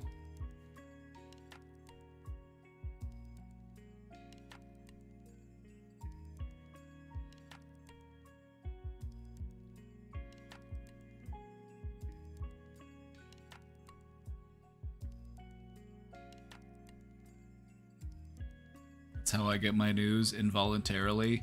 And what you'll notice is that you still get all the important stuff, right? It finds its way through to you. And so in many ways, we don't even necessarily need to seek it out. We can just wait for it to come to us. We're gonna find out about it sooner or later. either willingly or against our will.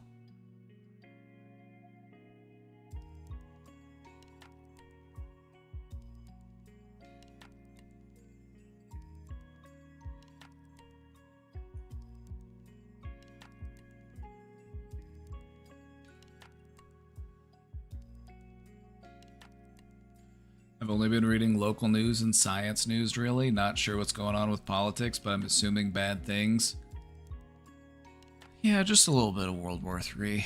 Nothing outside the ordinary. You know, just the usual.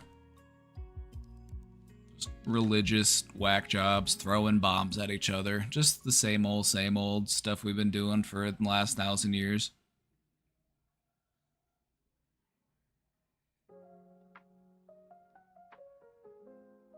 It's always bad. And that's because bad news generates more interest than good news. And so even if there are good things happening, you really have to sift through a lot of bullshit to be able to find it. Because that sort of news just doesn't generate as much clicks. It doesn't generate as much engagement as something visceral.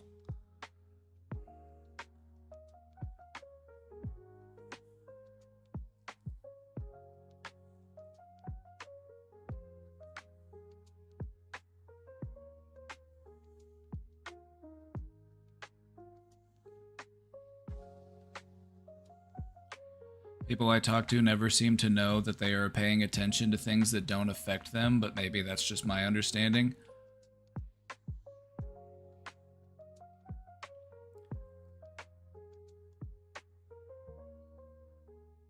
I feel like a lot of people stay dialed into that type of stuff because it makes them feel some type of way. Do people have a parasocial relationship with the news? I think so.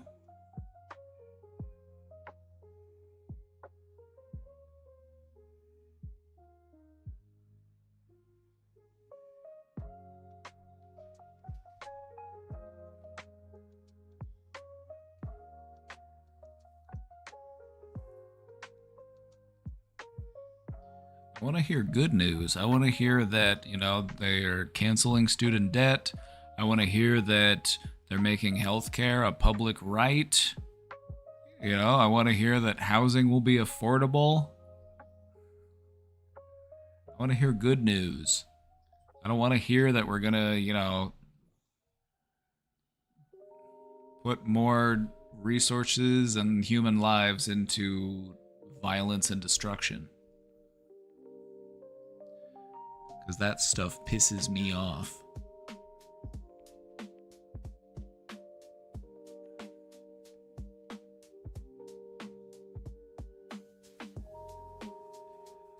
My dad, an anti-masker, gets upset whenever he sees someone he doesn't know driving their car with a mask on. But Dad, I thought you loved freedom.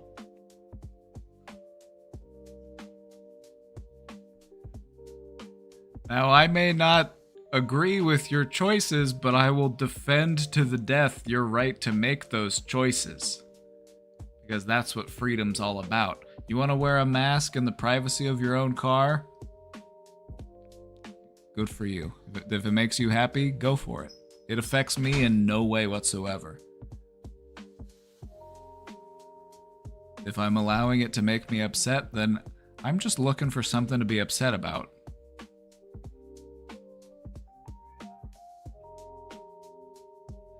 And now you understand how a majority of people's brains work.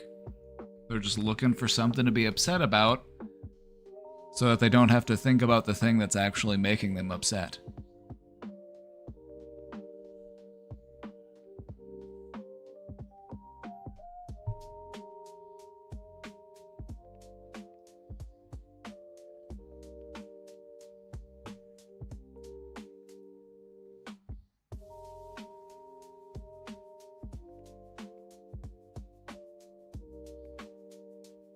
All right.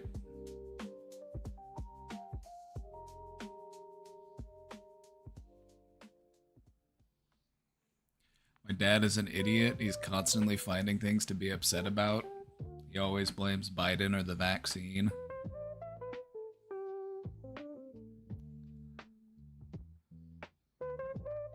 I feel bad for men who have been conditioned to believe that the only allowed expression for them emotionally is anger. Can't be too happy because that's gay. Can't be sad because that's gay. Can't feel anything except for anger because that's manly. Some of the dumbest shit I've ever heard. Sounds like an idea that men came up with.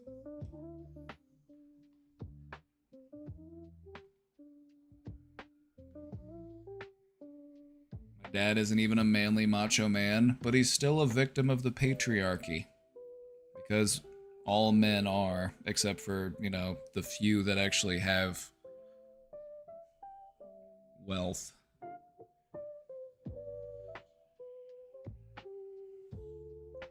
Alright, let's wrap it up. Final thoughts for you. We can't control every thought. We can't control every distraction. But what we can do is learn to notice them without being pulled under. Attention is a skill, not a switch. And you can strengthen it through small, consistent moments of mindfulness. Think of every act of mindfulness as you're lifting a weight, you're doing another rep, you're getting stronger, you're strengthening your attention. Reflection question for you: where does your attention go automatically? Where would you like it to go more often? Paying attention to your attention is a necessary foundation for healing and growth. It's how we show up fully in our lives. Chat, I'll be right back. I'm gonna go run to the restroom. I'm gonna leave you with these discussion questions, so please enjoy. Also, don't forget that if you're into worksheets, there's a companion worksheet that goes along with this presentation, !worksheet in the chat. I will be right back. Feel free to discuss or drop some questions in the box. I'll be right back.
Thank you for. I forgot to turn my mic back on. Thank you. All right.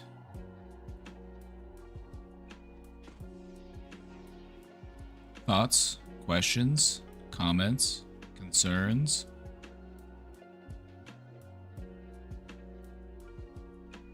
How are we feeling about this topic?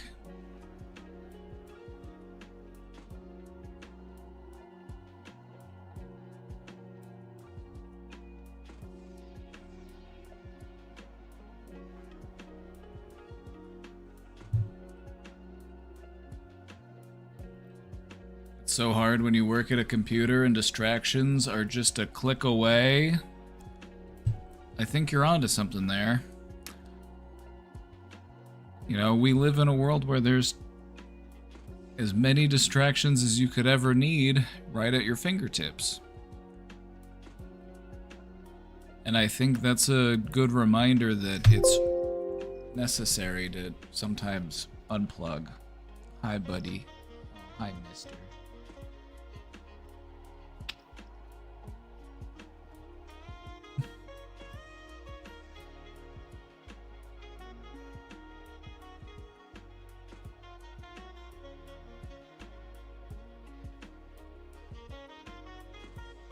Trying to find space to lay here, but Miss Poopy's already on the desk, and they're gonna... Oh, they're trying to squeeze. Okay.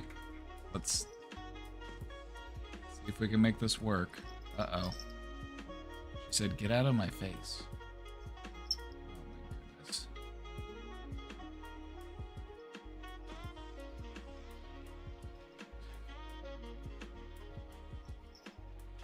Tell him. Enough is enough.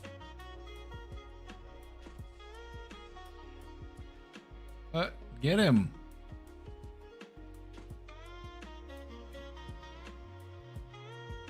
Let him find his own spot.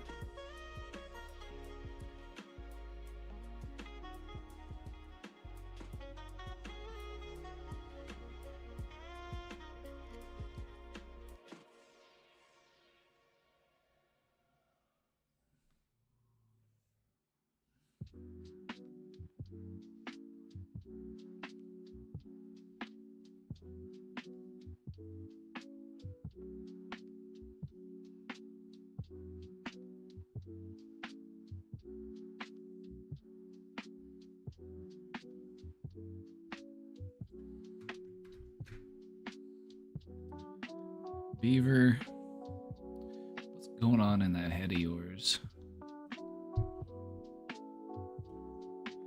I'm gonna make some new emotes soon. I'm gonna try to do them this weekend.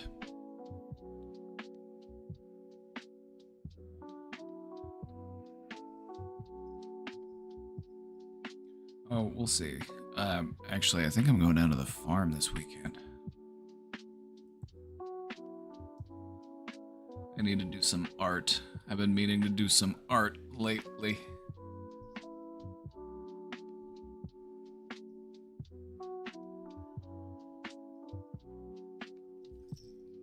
Oh, kitties, come on. I can't fit both of you here. There's just not enough desk. Miss Poopy just has the most pissed off look on her face right now. She is just annoyed.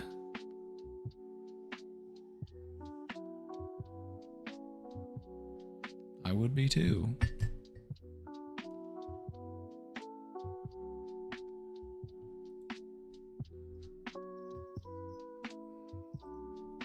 Okay. Come on, you two.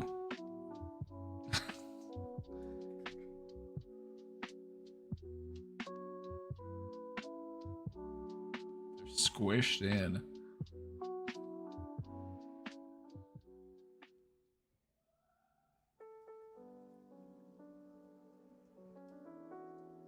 We're squished.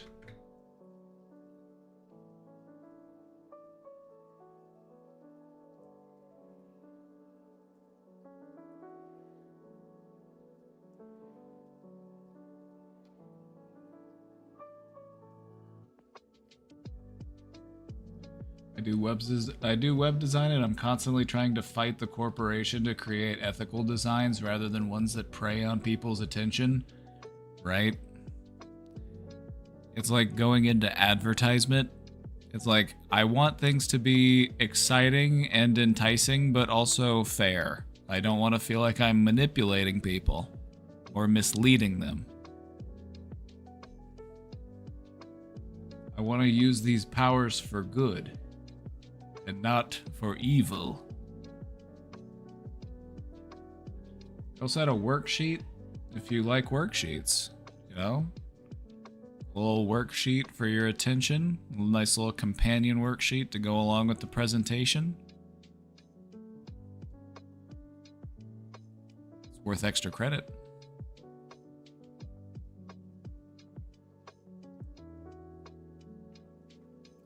I don't even know what I'm thinking about half the time. My mind is just a swirl of anxiety about what I'm supposed to be doing.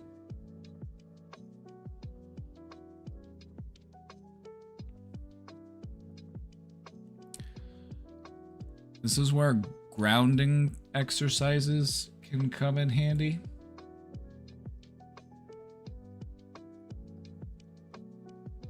Trying to think less about what I'm thinking about and focus more on how I feel in this moment that I am in. What sort of physical sensations am I experiencing? What sort of things can I see? What sort of things can I feel? What sort of things do I hear?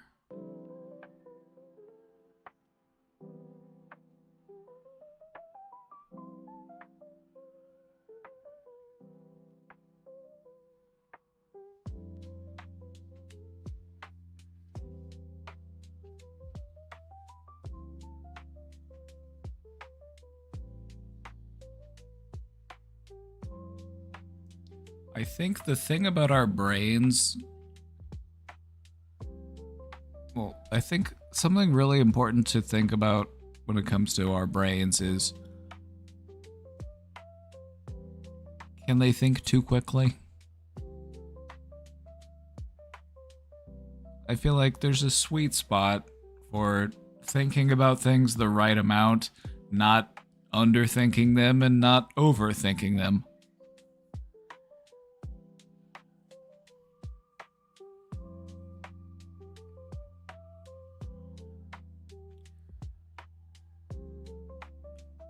Thinking about a thing can sometimes feel like doing something about that thing. And this is part of the reason why people will overthink. Because it feels productive, even though it very rarely is.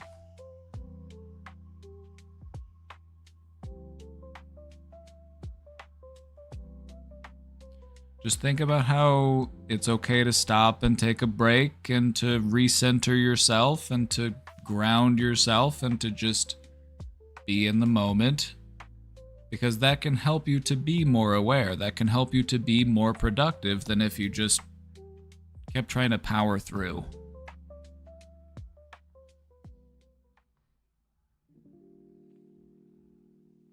You know, if you keep running at high revs, you're going to burn yourself out.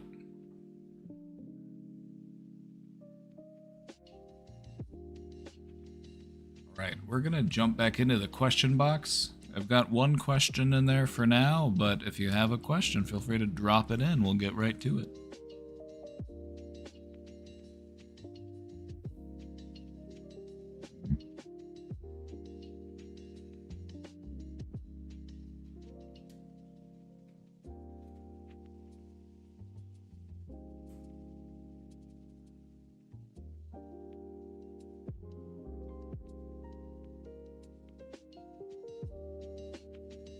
Speaking out loud helps me focus sometimes. You know, whether it be speaking about things or putting it into writing, it helps to put order to the chaos, you know? And so if we're overthinking, sometimes it helps to take those thoughts and put them into words. It can help to give them more structure. It gives us something to actually work with, rather than just this cloud of ideas.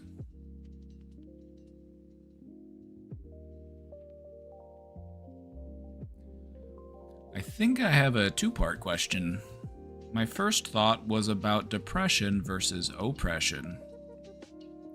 How do we know when certain lifestyles blur the line too much and we either start gaslighting ourselves into depression by conflating things, like thinking our ability to cope with certain things despite success is our fault and not the fact we are being treated wrong, or our opportunities just don't add up and we blame ourselves for not succeeding?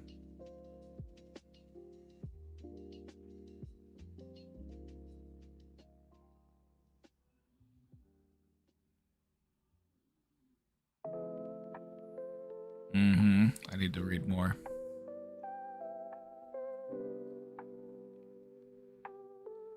Then my brain went to a broader problem I have thought about for a long time. Is there such a thing as hypochondria, but for mental health association only? Yes. There absolutely is.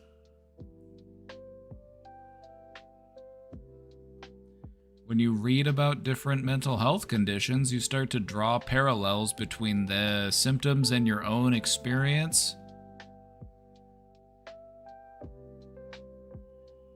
You might read a symptom and it says, oh, you feel frequently disconnected or you have a hard time paying attention.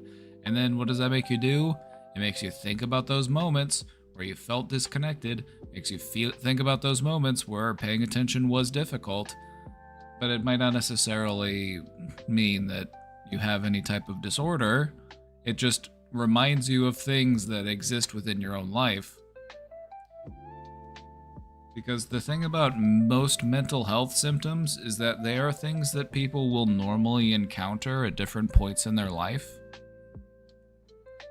But we don't describe that as a mental illness unless it becomes very disruptive to your life. It becomes very pervasive. It becomes something that you have to take a lot of time and energy to work with and live with.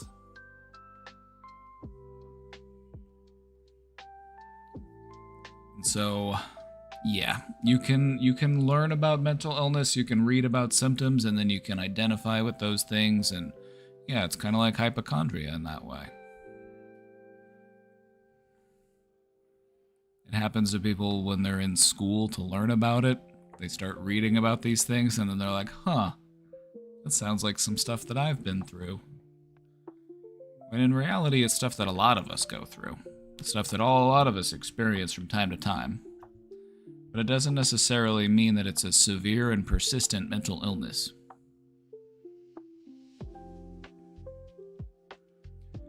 I've always been fascinated by how the brain works. I find it only fun and interesting to experience emotions I've never had before or hallucinations that others might be scared of. I will recognize immediately and evaluate in the moment, no matter who is looking. Most likely, it was just a hallucination. I really believe that people in my neck of the woods, the Western USA, people make mountains out of molehills when it comes to any form of mental health. Oh, they do that everywhere. They do that everywhere. They do that everywhere. The thing about mental health is that it's highly stigmatized, it's deeply misunderstood. Half of all people that have mental health concerns ever get any sort of treatment for it.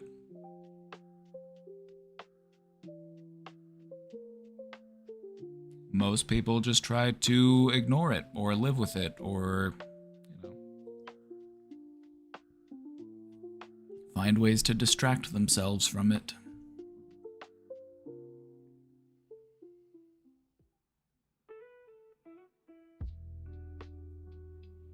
Does the majority get anything right?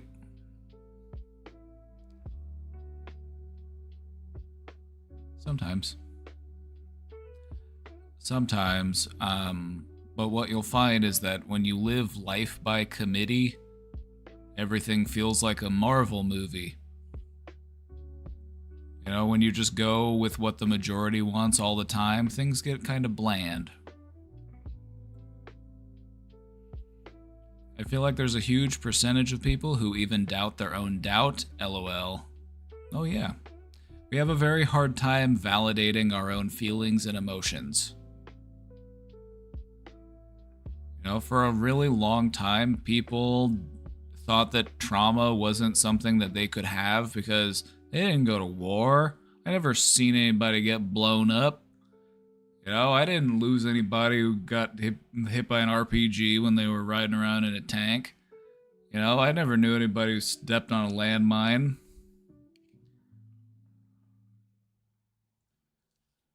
But we understand now that trauma can happen in many different circumstances. Pain is subjective.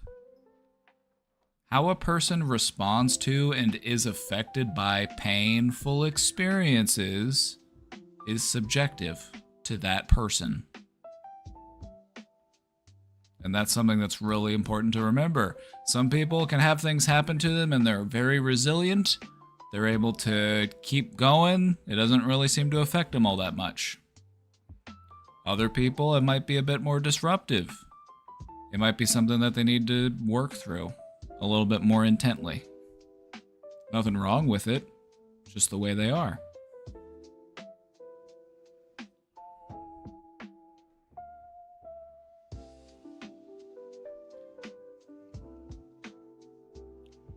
A lot of people go to therapy to feel validated because they've been invalidating themselves for so long.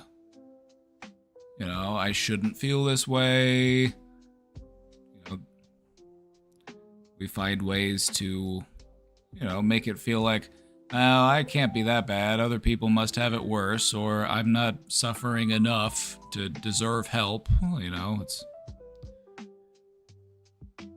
we very readily discredit our own struggle.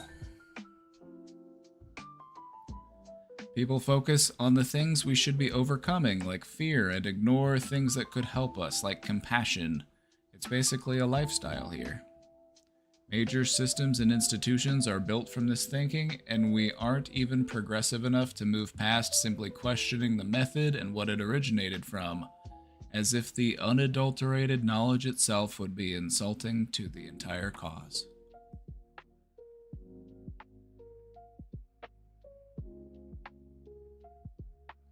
I personally don't have many friends that can enjoy the process of dismantling the norms into something that we can analyze. The very idea is even considered to be mental illness to some.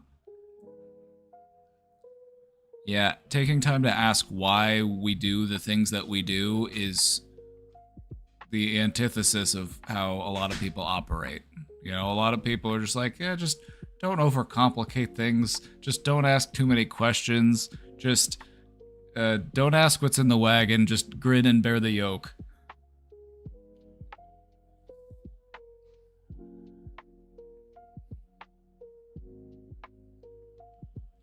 When it comes to mental health, I feel like most people at least desire happiness. That's a good start, right? A lot of people just don't want things to hurt so much. They just don't want to feel so stressed, so overwhelmed all the time. They're not even necessarily looking to be happy, they're just looking to not hurt. Like, that's where they're trying to get started.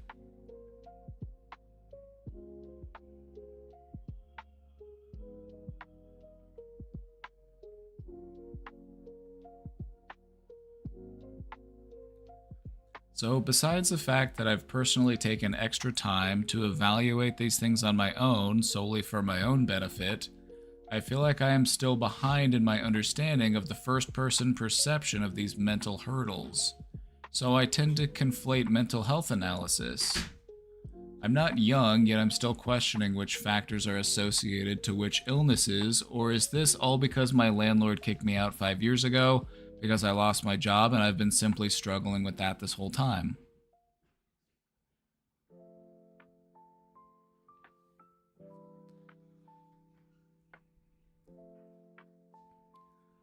I think what you're leading it to is the subjectivity of it. It could be either.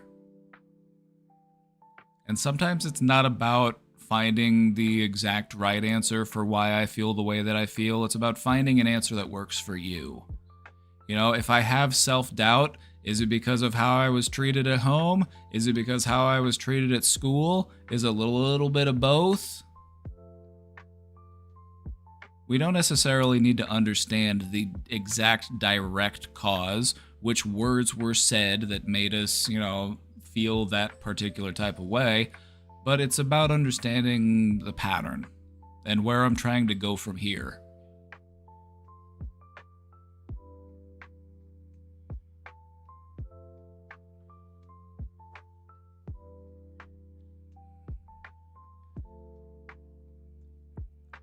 When we work on our mental health, it requires a great degree of self-reflection, and what you're going to realize in doing so is that there are some questions that just don't have answers.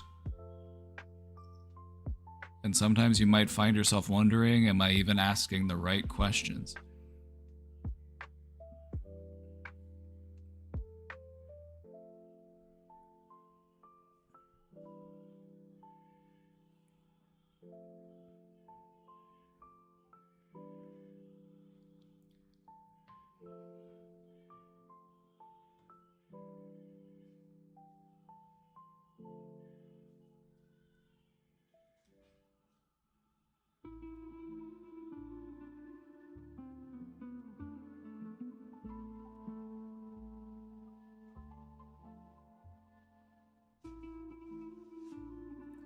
You know what, I think this ties back to what we were talking to before.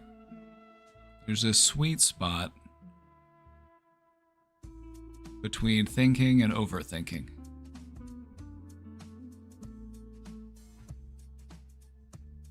The universe is full of mysteries and unanswered questions, and I feel like you could drive yourself crazy trying to find all of the answers to all of those unanswerable questions. And I feel like in doing so, we also kind of miss the point. Life is fleeting. Life is meant to be experienced. All that entails, the ups and the downs, the victories and the defeats. It's that complexity, it's that nuance that gives it so much meaning.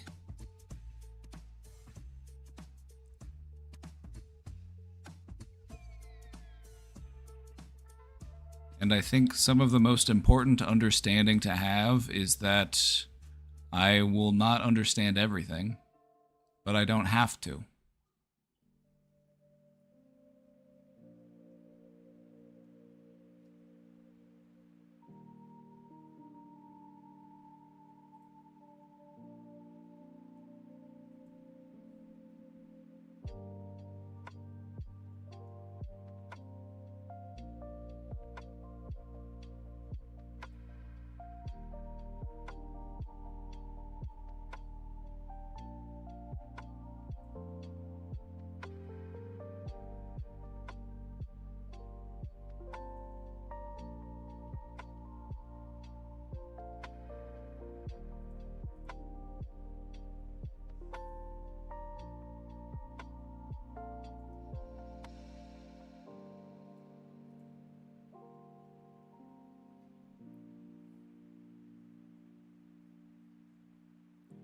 I went through the whole process of blaming my parents in my 30s, and my main takeaway was, well, I'm glad I didn't dwell on that for my entire adolescent years and into young adulthood.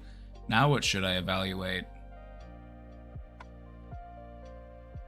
This is one of those situations where it's okay to compare yourself to others. We try not to do that because it's not a great standard for, perspective and, finding meaning in our life, but sometimes it is helpful.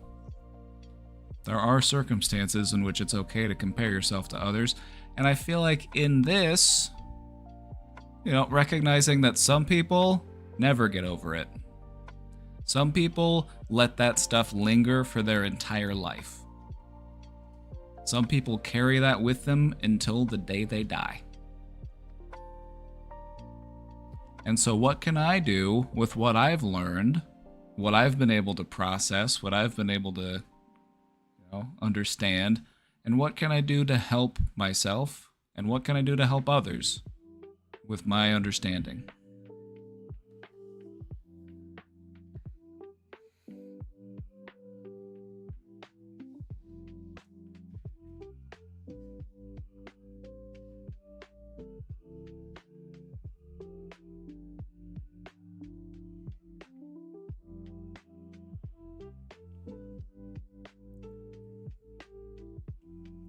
The thing about finding contentment and peace and satisfaction in life is that no matter when it happens, you will be grateful that it happened. It doesn't matter if it happened tomorrow or 20 years from now, you will still be grateful that it happened. And so it's always something that's worth working towards.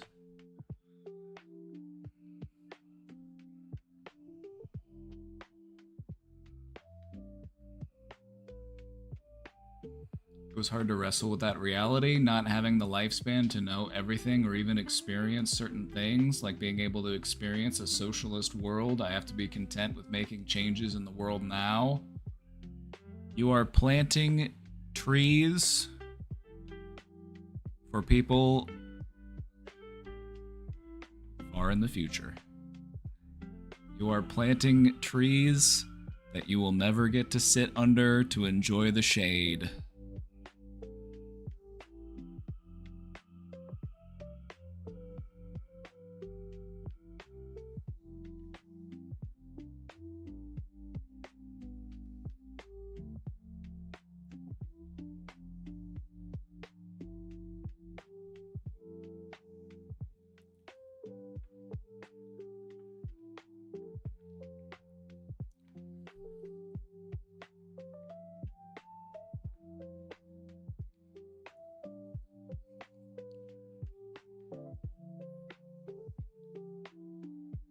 I feel like in understanding that, you can also understand how a lot of other people feel. You can understand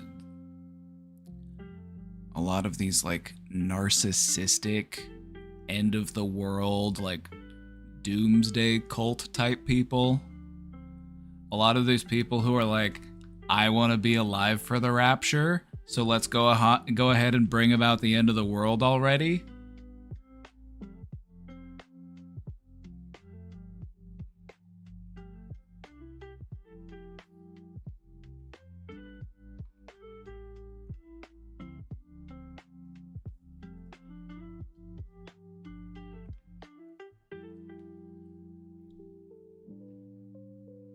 Nobody wants to feel like they're in the middle.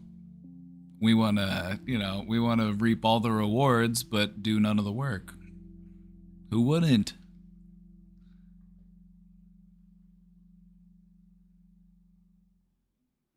You can find plenty of meaning in today. You don't need to worry about finding meaning in the far future. Just worry about finding meaning in this moment. The world could get better, the world could get worse.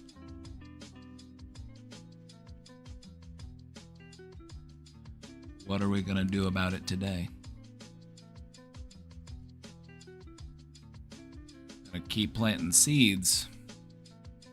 That's what we'll do. We'll keep planting seeds.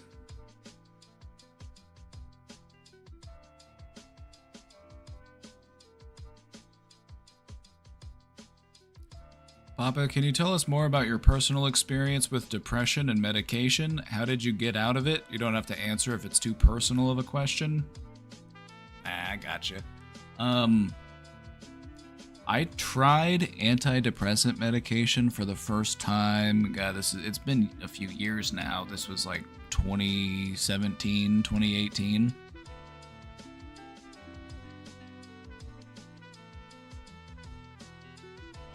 And I didn't care for them. I didn't like how they made me feel. They made me feel emotionally numb and disconnected, and it was very unsettling. And so I felt, let's just try to do this the old-fashioned way. Let's just do what they say works. Just take it one day at a time. Keep working in that direction. Keep building up those small little habits, because you're building something for yourself. When you're trying to get out of depression, you are building something for yourself. And it can take time to build it. But you want it to take time to build, because that means that you will put effort and intention into it, and you will make sure that you are building something that can last. So I started meditating, I started doing yoga, I started going through my thoughts one by one, identifying the ones that I no longer needed, reframing the ones that I wasn't ready to let go of yet.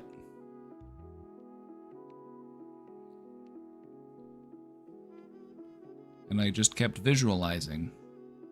What would I be doing? What would I be thinking? What would I be feeling if I was just a little bit happier than I am right now?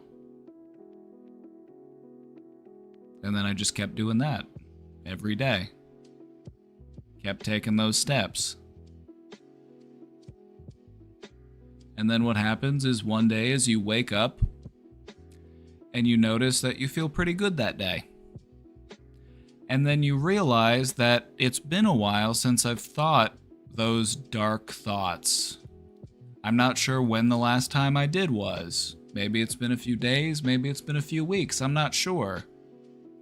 Sometimes getting better feels like something's missing. And you're not quite sure what, but what's missing is the darkness.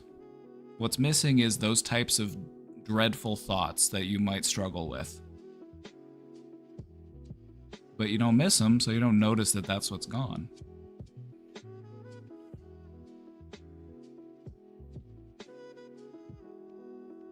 If there's anything I want people to take away from that, is that getting better can sometimes feel weird. It can feel uncomfortable. It can feel different. Because you can get acclimated and you can get comfortable with however it is you feel. That could be good, that could be bad. The human brain is very adaptable. And you might find yourself in a very depressive place, just doing your best to cope and adapt to that, and we avoid making those changes because we have an innate fear of the unknown. And so we might resist changes even when they're positive changes. These are changes that we know would serve us, that would benefit us, and we still avoid them because of that uncertainty. And so if you're going to get better, you have to be okay with a little bit of uncertainty. You have to be okay with a little bit of optimism, a little bit of hope, and you just got to keep showing up. When you catch yourself sliding back into your old behaviors, that's a good reminder that I need to redirect myself and get back to building whatever it is I'm trying to build for myself, instead of just digging a hole.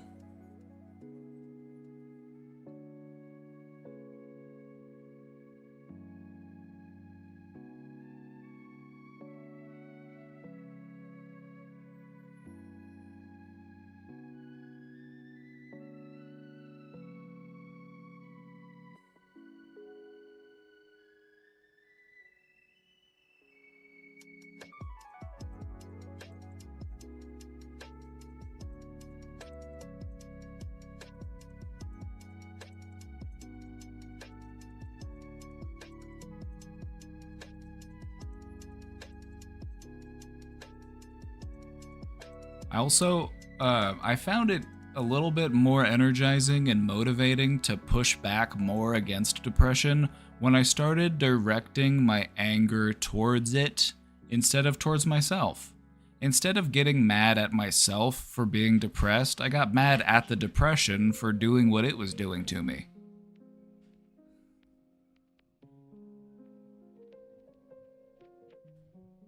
Turn that anger into some fuel.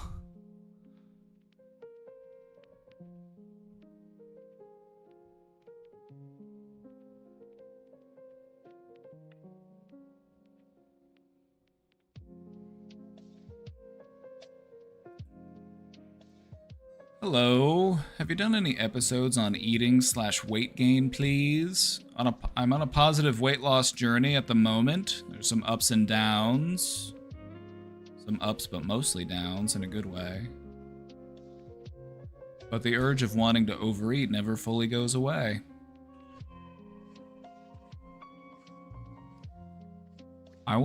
I haven't done any episodes on it, but let's talk about it for a minute. The topic that we covered today for the presentation kind of ties back into this. You know, it's all about awareness and mindfulness. And if we can direct that towards our eating habits, then we can help to curb those desires to overeat. You know, just taking time to stop and ask yourself, am I eating because I need nourishment? Am I eating because I'm actually hungry? Or am I just eating because I'm bored?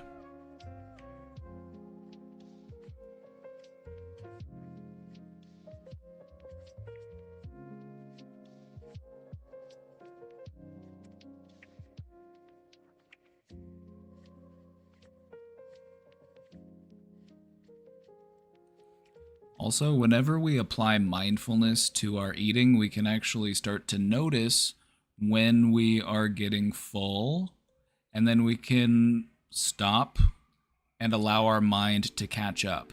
Because there's a bit of a delay between when you're actually full and before your brain actually recognizes that you're full. And so if you eat a lot of food quickly and you don't give your brain time to catch up, then you oftentimes end up overeating because you eat until the point where I couldn't possibly eat anymore. And so the general bit of advice that I've heard used successfully in, you know, different cultures, different mindsets is try to stop eating when you notice that you're about 80% full. And then give your brain time to catch up to your stomach.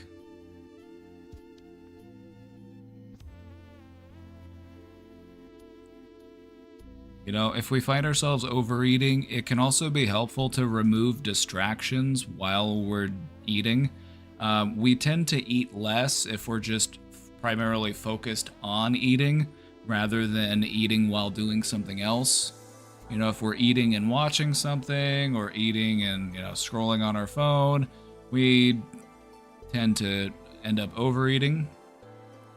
So just try to put as much of your awareness as you can into your routine and your habits. Take the time to ask yourself, why am I going to do what I'm about to do?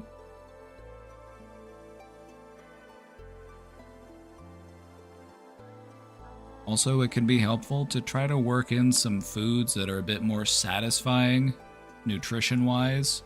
There are foods that will make you feel more full, so you don't have to eat as much in order to feel that sense of fullness. Some foods you could basically just eat a million of and never feel full. I'm looking at you, pizza rolls.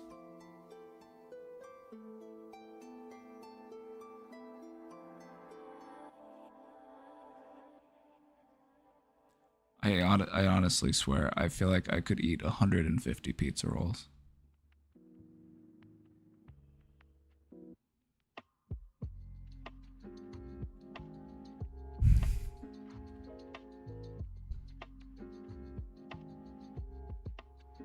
Some foods are designed to be hyper palatable. This is something that's really important to be aware of if you're trying to, you know, monitor your weight or you're trying to, you know, eat healthy. Just be aware of how many foods are designed to be addictive. You know, they design foods to be hyper palatable so that you just want to keep eating them. Did you know that part of the reason why Diet Coke is so habit forming for people is because it doesn't produce the sensation of flavor fatigue that other foods or drinks do? With most foods and beverages, you'll experience what's known as flavor fatigue. You just get tired of eating it or drinking it if it just tastes the same. It's like, I want variety. But did you know that Diet Coke doesn't trigger that response? Which is how some people can just drink Diet Coke all day, every day.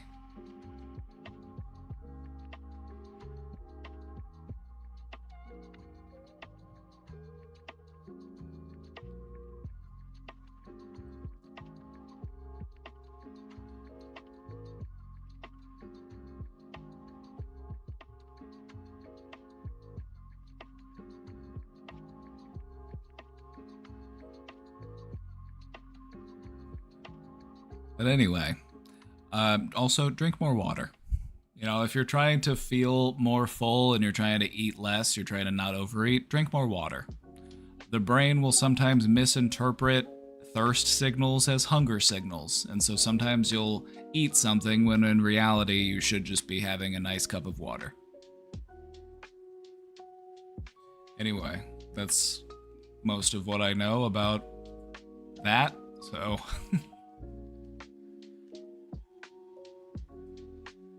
totally makes sense. I could smash Pepsi Max all day easily. God, whenever I worked in a restaurant and they had Coke Zero on tap, I would just be drinking Coke Zero all day.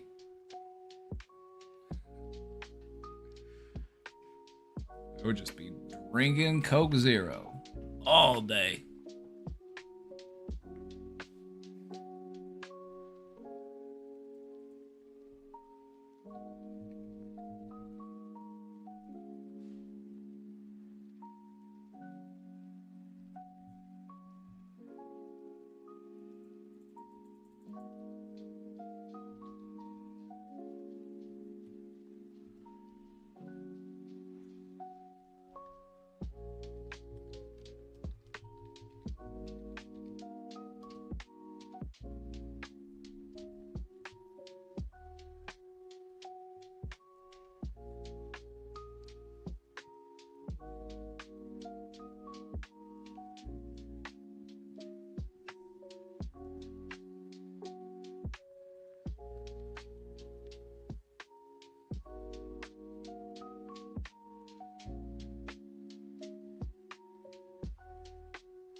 Some people experience a weird thing with water. It makes them more hungry or stomach pains. People in general just don't drink enough water, I've found. Whenever I went out with Casey's dad to go take down that fence and we were out there, you know, working in the sun for like 2 hours, I drank like 2 liters of water. I brought him a water bottle. He didn't even touch it. He went through that whole thing on a 12-ounce can of Coke and a cup of coffee.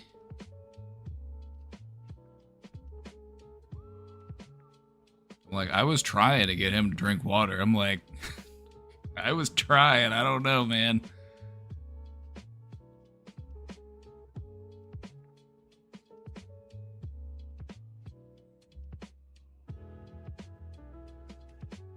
I feel like it's something that we just, you know, we do that to children. You know, we make it difficult to drink water from childhood. You know, it's like, why drink water when I can drink something that tastes good, you know?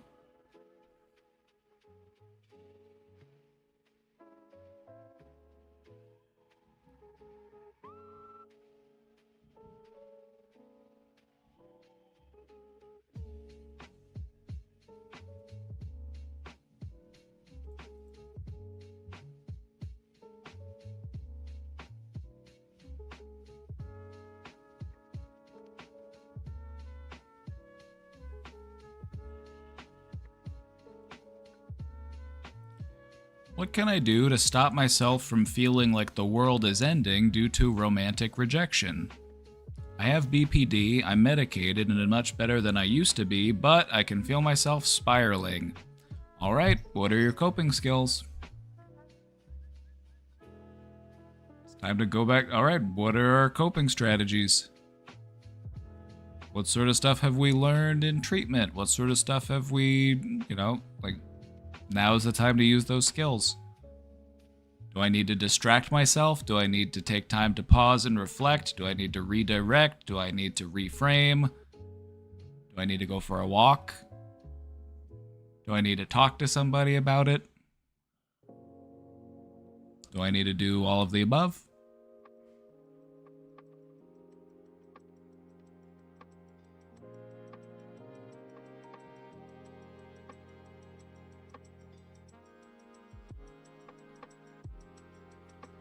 You know, when you're feeling this type of way and it feels very real and it feels very raw and overwhelming,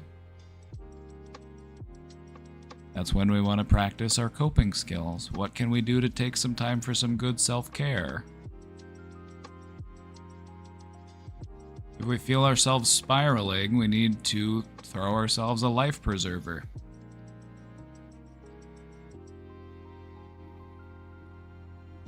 Whenever I think of spiraling, I think of somebody getting sucked into a whirlpool. Throw them a floaty.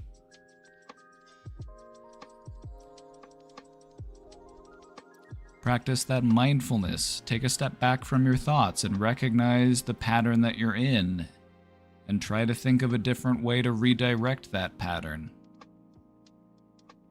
This doesn't have to be a crisis. This can actually be an opportunity for learning and growth. So we don't need to view this stress as a defeat. This is a necessary moment of practice and understanding.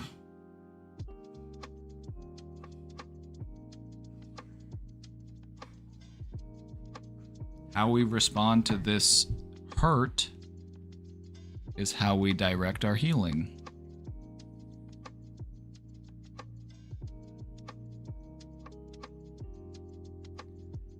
Neither of us wants to see you spiral, so what can we do to redirect that?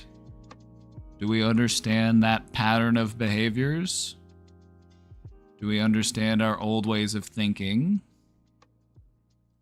What do we need to do to redirect them?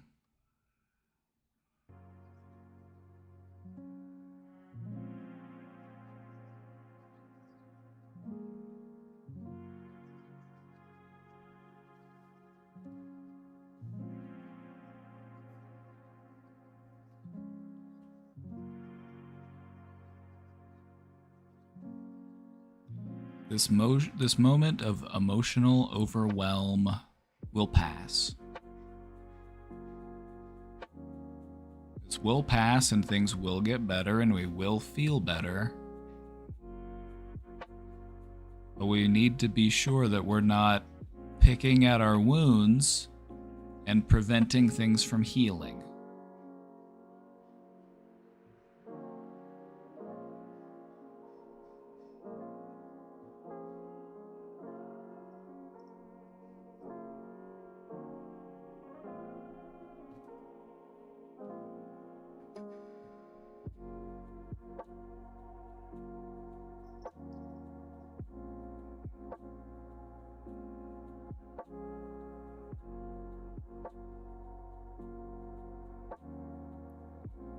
In changing these mental pathways, it's important to remember that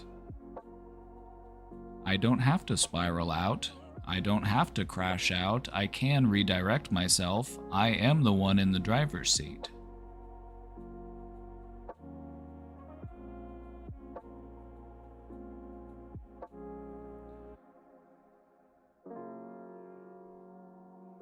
So now's the time to learn, or now's the time to use all of those things that you've learned and how to redirect and how to calm myself down and how to feel more balanced and peaceful. You might surprise yourself with just how well that goes. You have come a long way. You've been working hard. You've learned a lot.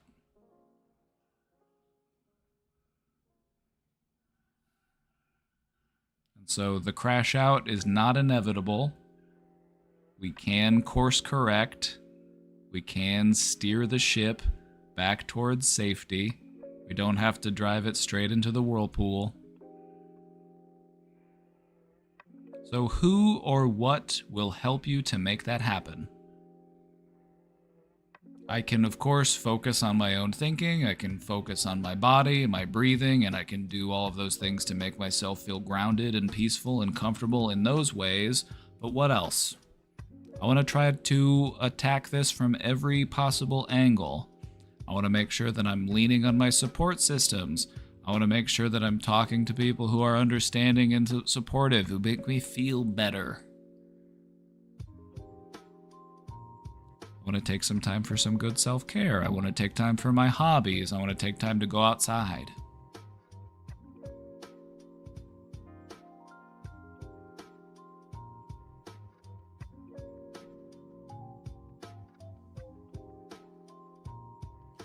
love a one-way street or a two-way street?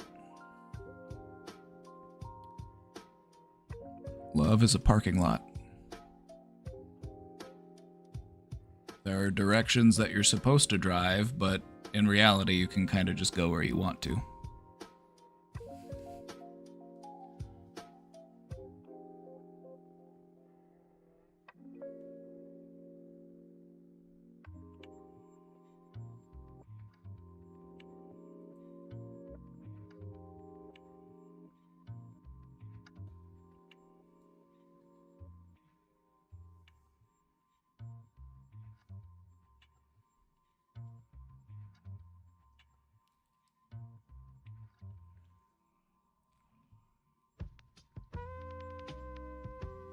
I think you can love someone without being loved back. I do it all the time.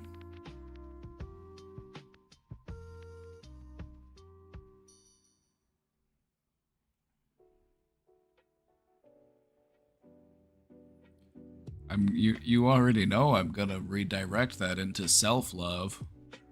How can we apply that to self-love? Can we love ourselves without loving ourselves back?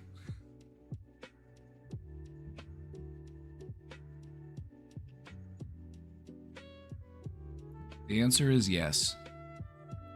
Because of the way that our brains work, they're so big and beautiful and complicated, we are capable of carrying multiple beliefs at the same time, even if those beliefs are in direct conflict with one another.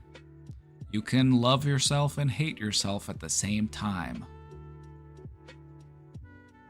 And so what's important is to understand which parts of you feel which way, and then try to redirect it so that you can take a little bit out of the dislike pile and you can move more stuff into the like pile.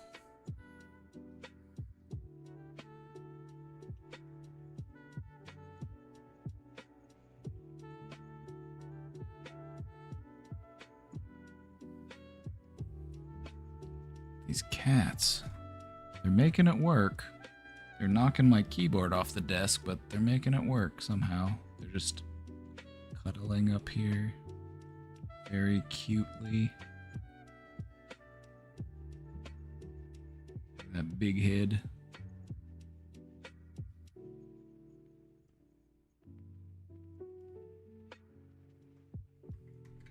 Big orange boy.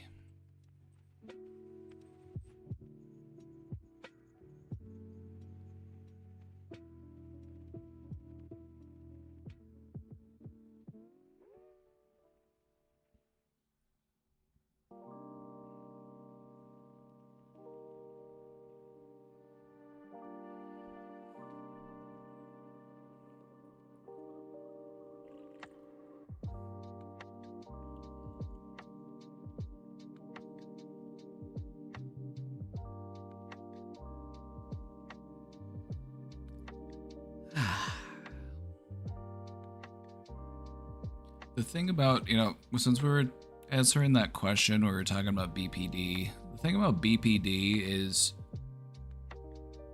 most people learn to live with it. Most people learn new ways of thinking, new ways of responding. They're able to build new patterns for themselves. And so, in the long run, the prognosis is pretty good. And when you find yourself slipping into old patterns, it's really important to remind yourself that now is the time to use all of those things that I've learned. Now is the time to turn to people and to ask for support. Let's put those coping skills into good use.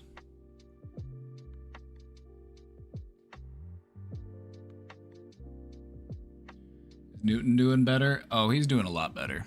He's, oh, here, let me show you.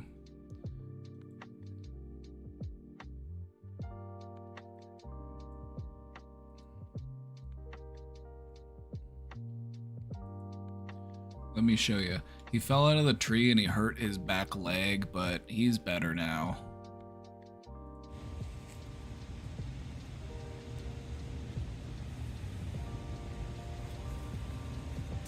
Exploring around in the back. hunting for mulberries. And then this morning, he went out along the fence and he was chewing on some grape leaves. Just doing some adventuring.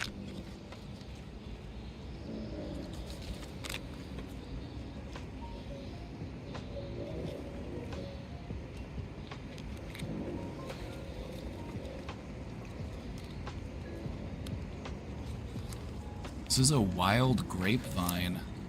If you look, those little, like, dots, those are where the grapes will grow.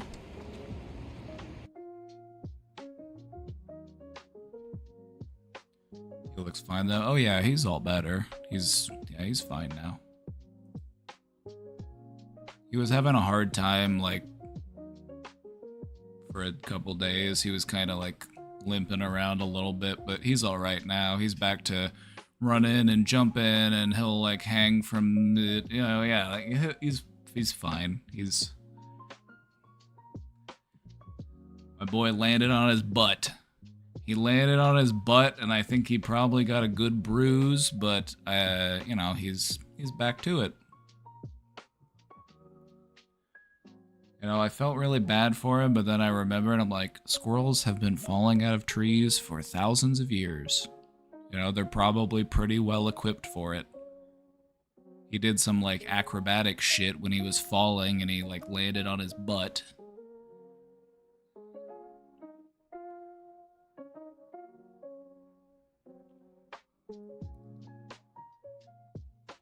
Yeah, like, he's okay now.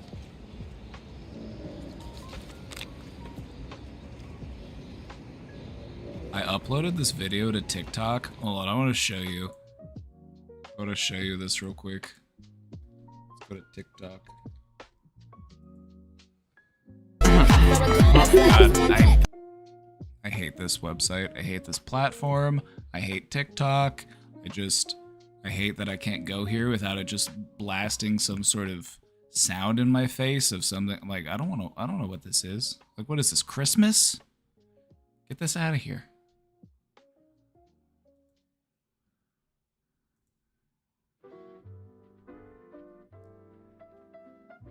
I uploaded this video because TikTok has this like automatic video edit that it could do, and so I uploaded the video of him climbing. Here, just check this out. It's so corny, but it's actually kind of cute. Like, check this out. And then it happens. One day you wake up and you're in this place. A place where your heart is calm. Vision is clear, and your soul is filled with passion. You're at peace. Peace with what you've been through. Peace with where you are. And peace with where you are going. And then it happens. I couldn't help myself. I was uploading that video, and this was like an automated edit that it did. I'm like, let's just send it. That's funny. Let's send out some inspirational squirrel footage.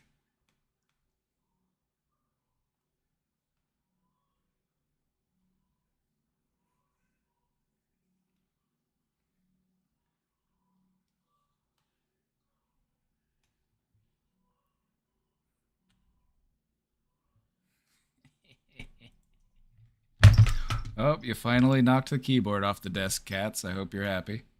You've made all sorts of room for yourself. Oh yeah, sure, let's both just stand right up.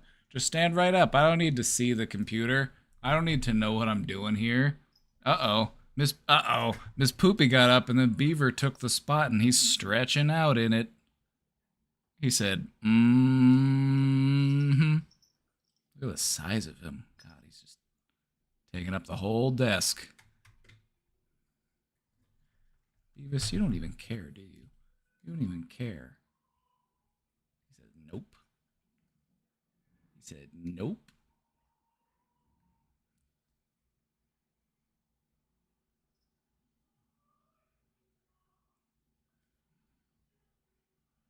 He's Stole the spot.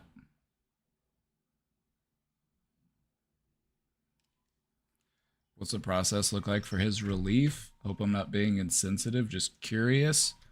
What we're doing is we're just gradually acclimating him to the outside.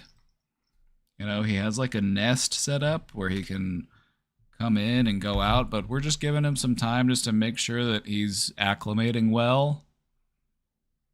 So we give him some time out to explore, but what we've noticed is that he doesn't normally like to go out and explore for more than like an hour or two at a time. He likes to go out and get some exercise. He likes to go out and explore and do some foraging and run around and climb on stuff. And then after an hour or two, he's like, all right, let me go take a nap.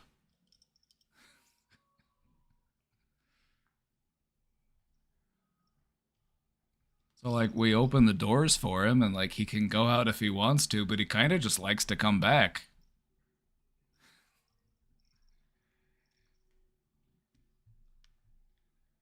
He's got it pretty good, you know? Like, can you blame him? He knows where the nuts are.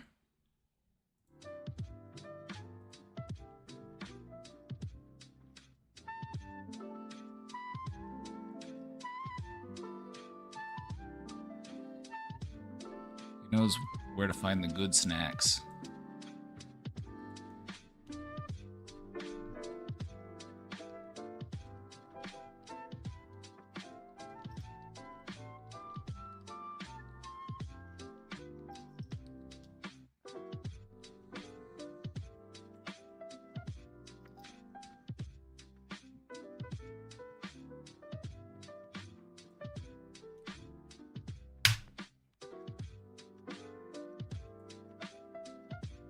He is absolutely obsessed with these. I only give him one as a treat, alright? I'm not feeding him these. He eats a lot of fresh fruits and vegetables. We try to make sure he has a very healthy diet, alright? But every once in a while we give him a little snack, and one of the ones that he is just the most obsessed with, he loves these things. He also loves Cheerios, graham crackers, you know, but I just give him a little bit. I just give him a little bit. I'm not trying to eat junk food. I go out and I pick him some fresh greens from the yard. Get him a little salad. Give him some carrots, some cabbage, some spinach, some peas, some broccoli. Today he got broccoli, cauliflower, carrots, some mealworms. Like, he's got a nice variety. Has he brought back a GF yet? He met another squirrel in the tree, and I think that's part of the reason why he fell out of the tree, is he was trying to show off. He was trying to show off to a girl squirrel. I think she was impressed by his size. You know, he's got a steady supply of food, and so he is a little bit thicker than you might see for an average squirrel. But I honestly think that that earns him prestige and esteem from the other squirrels. They're like, this guy eats. You know what I mean? They're like, oh wow. He's coming. Look out, he's coming. Like a medieval human. Like, oh wow, he must be so powerful. Look how big he is. He must eat a lot of food.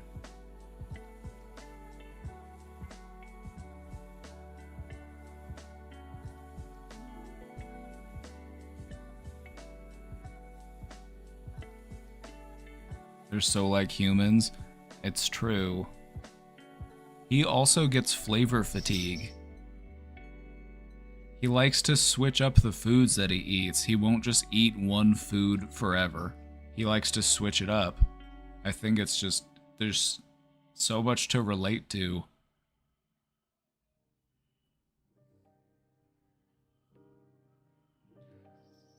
Also, whenever he hurt his leg, he didn't want to like get out and try to run around anyway. Like he was fine with just taking it easy and chilling and like recovering. I'm like, huh. I thought that was pretty interesting. For a few days, he was just like taking it easy. He wasn't overworking himself. He's not like a dog where you have to like make sure the dog doesn't accidentally hurt himself again. He was actually much more like, all right, I'm gonna rest for a few days.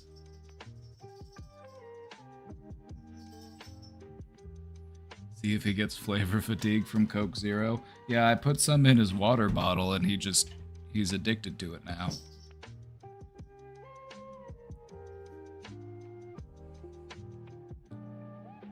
Whenever we would have a coffee near him, he would always want to try the coffee. He was always trying to get a taste of the coffee. And so one time I had like a single like solitary drop of coffee left in my cup, and I let him taste it. I let him taste it, a single drop of coffee. He was just going, he was trying to lick it all up.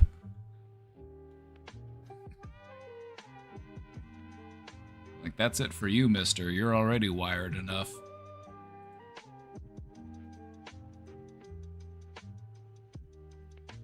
But no, really, like, we try to limit the number of snacks he gets, because squirrels don't just eat nuts all the time. I pick him some fresh greens from the yard, because there's stuff that grows that he'll eat. There's different leaves that he likes. I also have an assortment of fresh vegetables. We found out he loves asparagus. Asparagus might be his new favorite vegetable. I gave him that for the first time the other day, and he was just like going crazy for it. I also give him these like nutritionally complete like rodent food nuggets, so they've got all of his like vitamins and minerals that he needs, and he'll eat those whenever there's nothing else to eat.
I just want to see the squirrel eating McDonald's.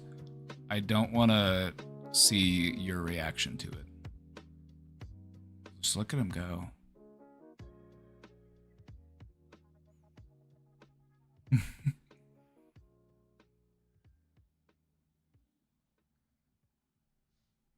want to get that boy some DoorDash.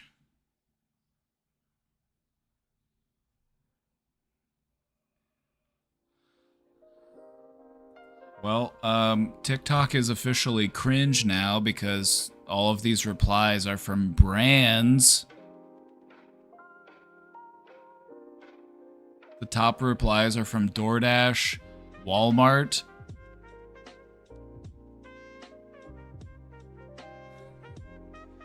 Gain laundry soap, Quick Trip the gas station, Nerf,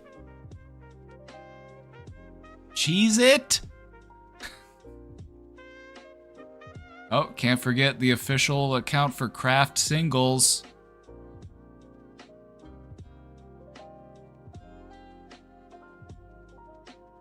Not the Tide Pods.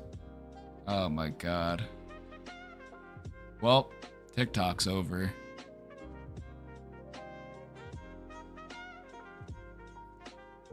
What's up with these branded replies? I don't want to see a reply from the Walmart account that's like, he's just like me for real. I'm like, get out of here. Like, you want to make me quit the internet.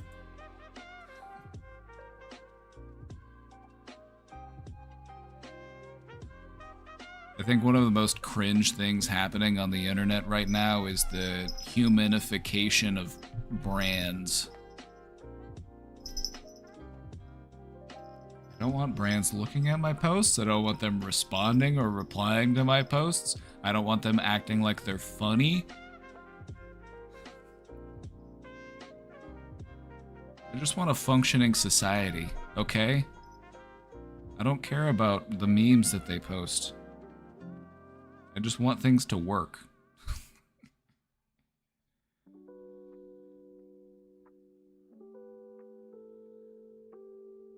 I'd love to hear from my local AI. Right? I'm like, dead internet theory is real. Dead internet theory? If you're unfamiliar with dead internet theory, the idea behind that is that a majority of the traffic on the internet these days is just bots, just talking to other bots. You see it all over the place.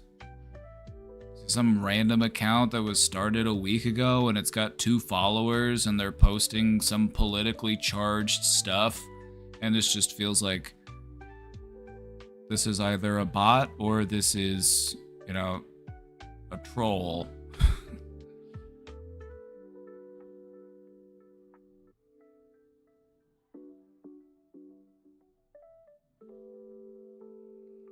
This is why I don't argue with people over the internet, because you might as well just be arguing with a bot for all you know.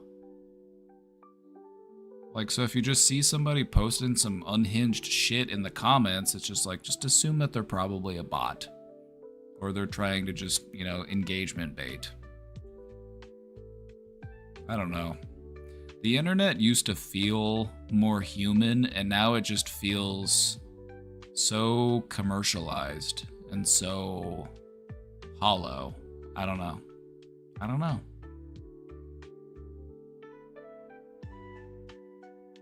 Like, we've got high-speed internet access. We've got the complete collection of human information at our fingertips, and this is what we use it for.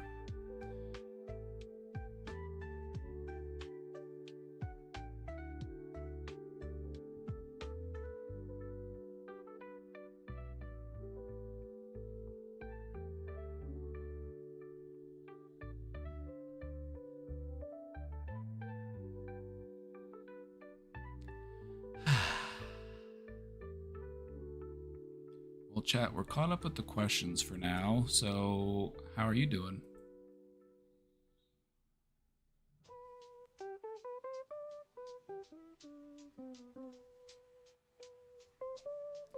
How are you doing, gamers?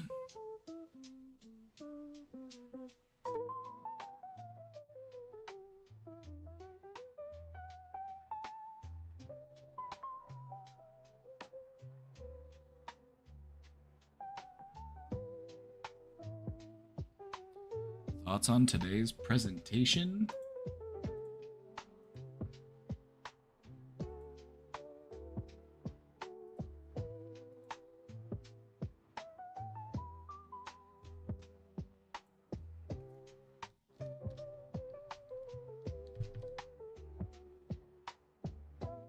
Hopefully biking with friends tomorrow. Sounds like fun. I'm gonna post this in the Discord real quick.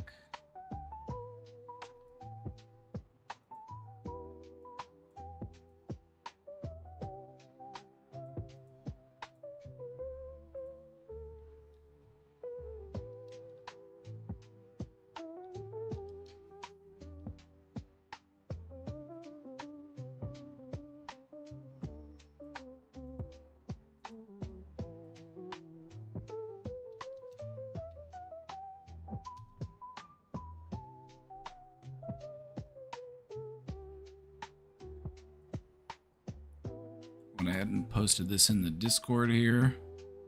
Got a copy of those slides, copy of that worksheet. No, some people like the worksheets. Some people like the worksheets, so I do it for you. You know, if you're a worksheeter, I do it for you.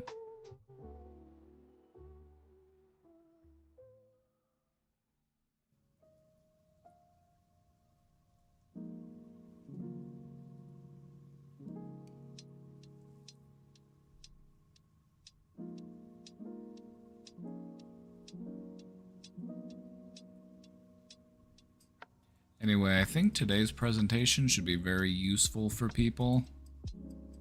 You know, as we were talking about, it all starts with awareness.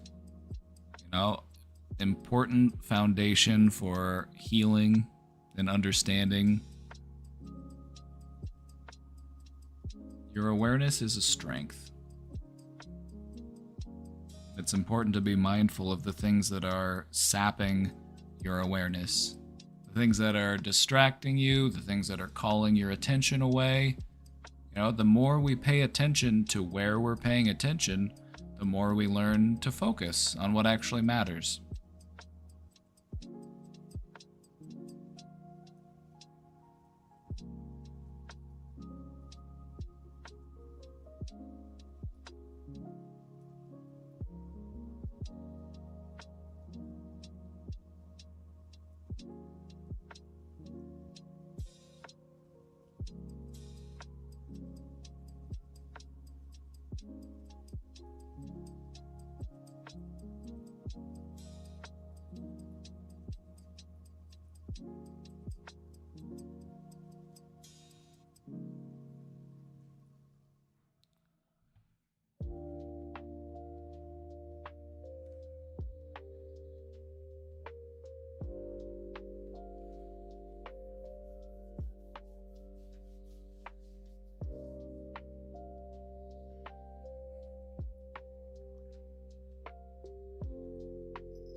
Oh, Beaver.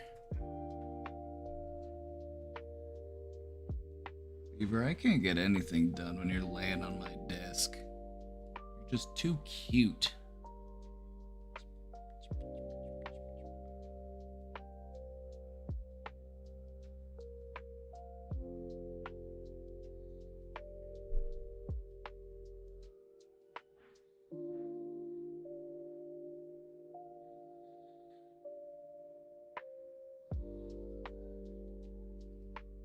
Miss Poopy left because Beaver stole her spot.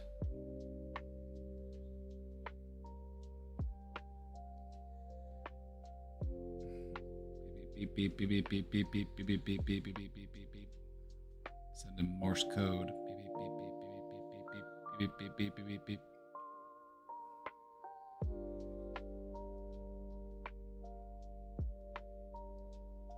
He's out.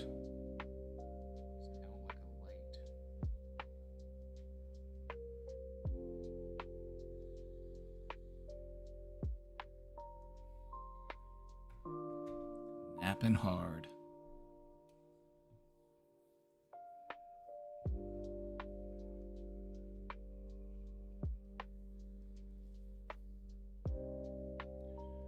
Alrighty, I think we might call it there for today. We'll be back again tomorrow with more. So as always, thank you all for being here. Thank you for being you. Hope you all have a great night. Take good care of yourselves. Try to do something fun.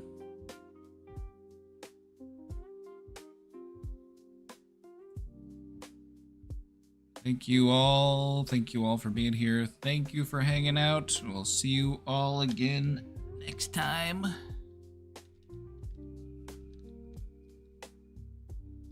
So don't forget, be kind to yourself. Stay safe out there. We'll see you all next time. Until then, bye-bye, everybody. Bye-bye. Beaver, you're sleeping. You're Dreaming of chicken.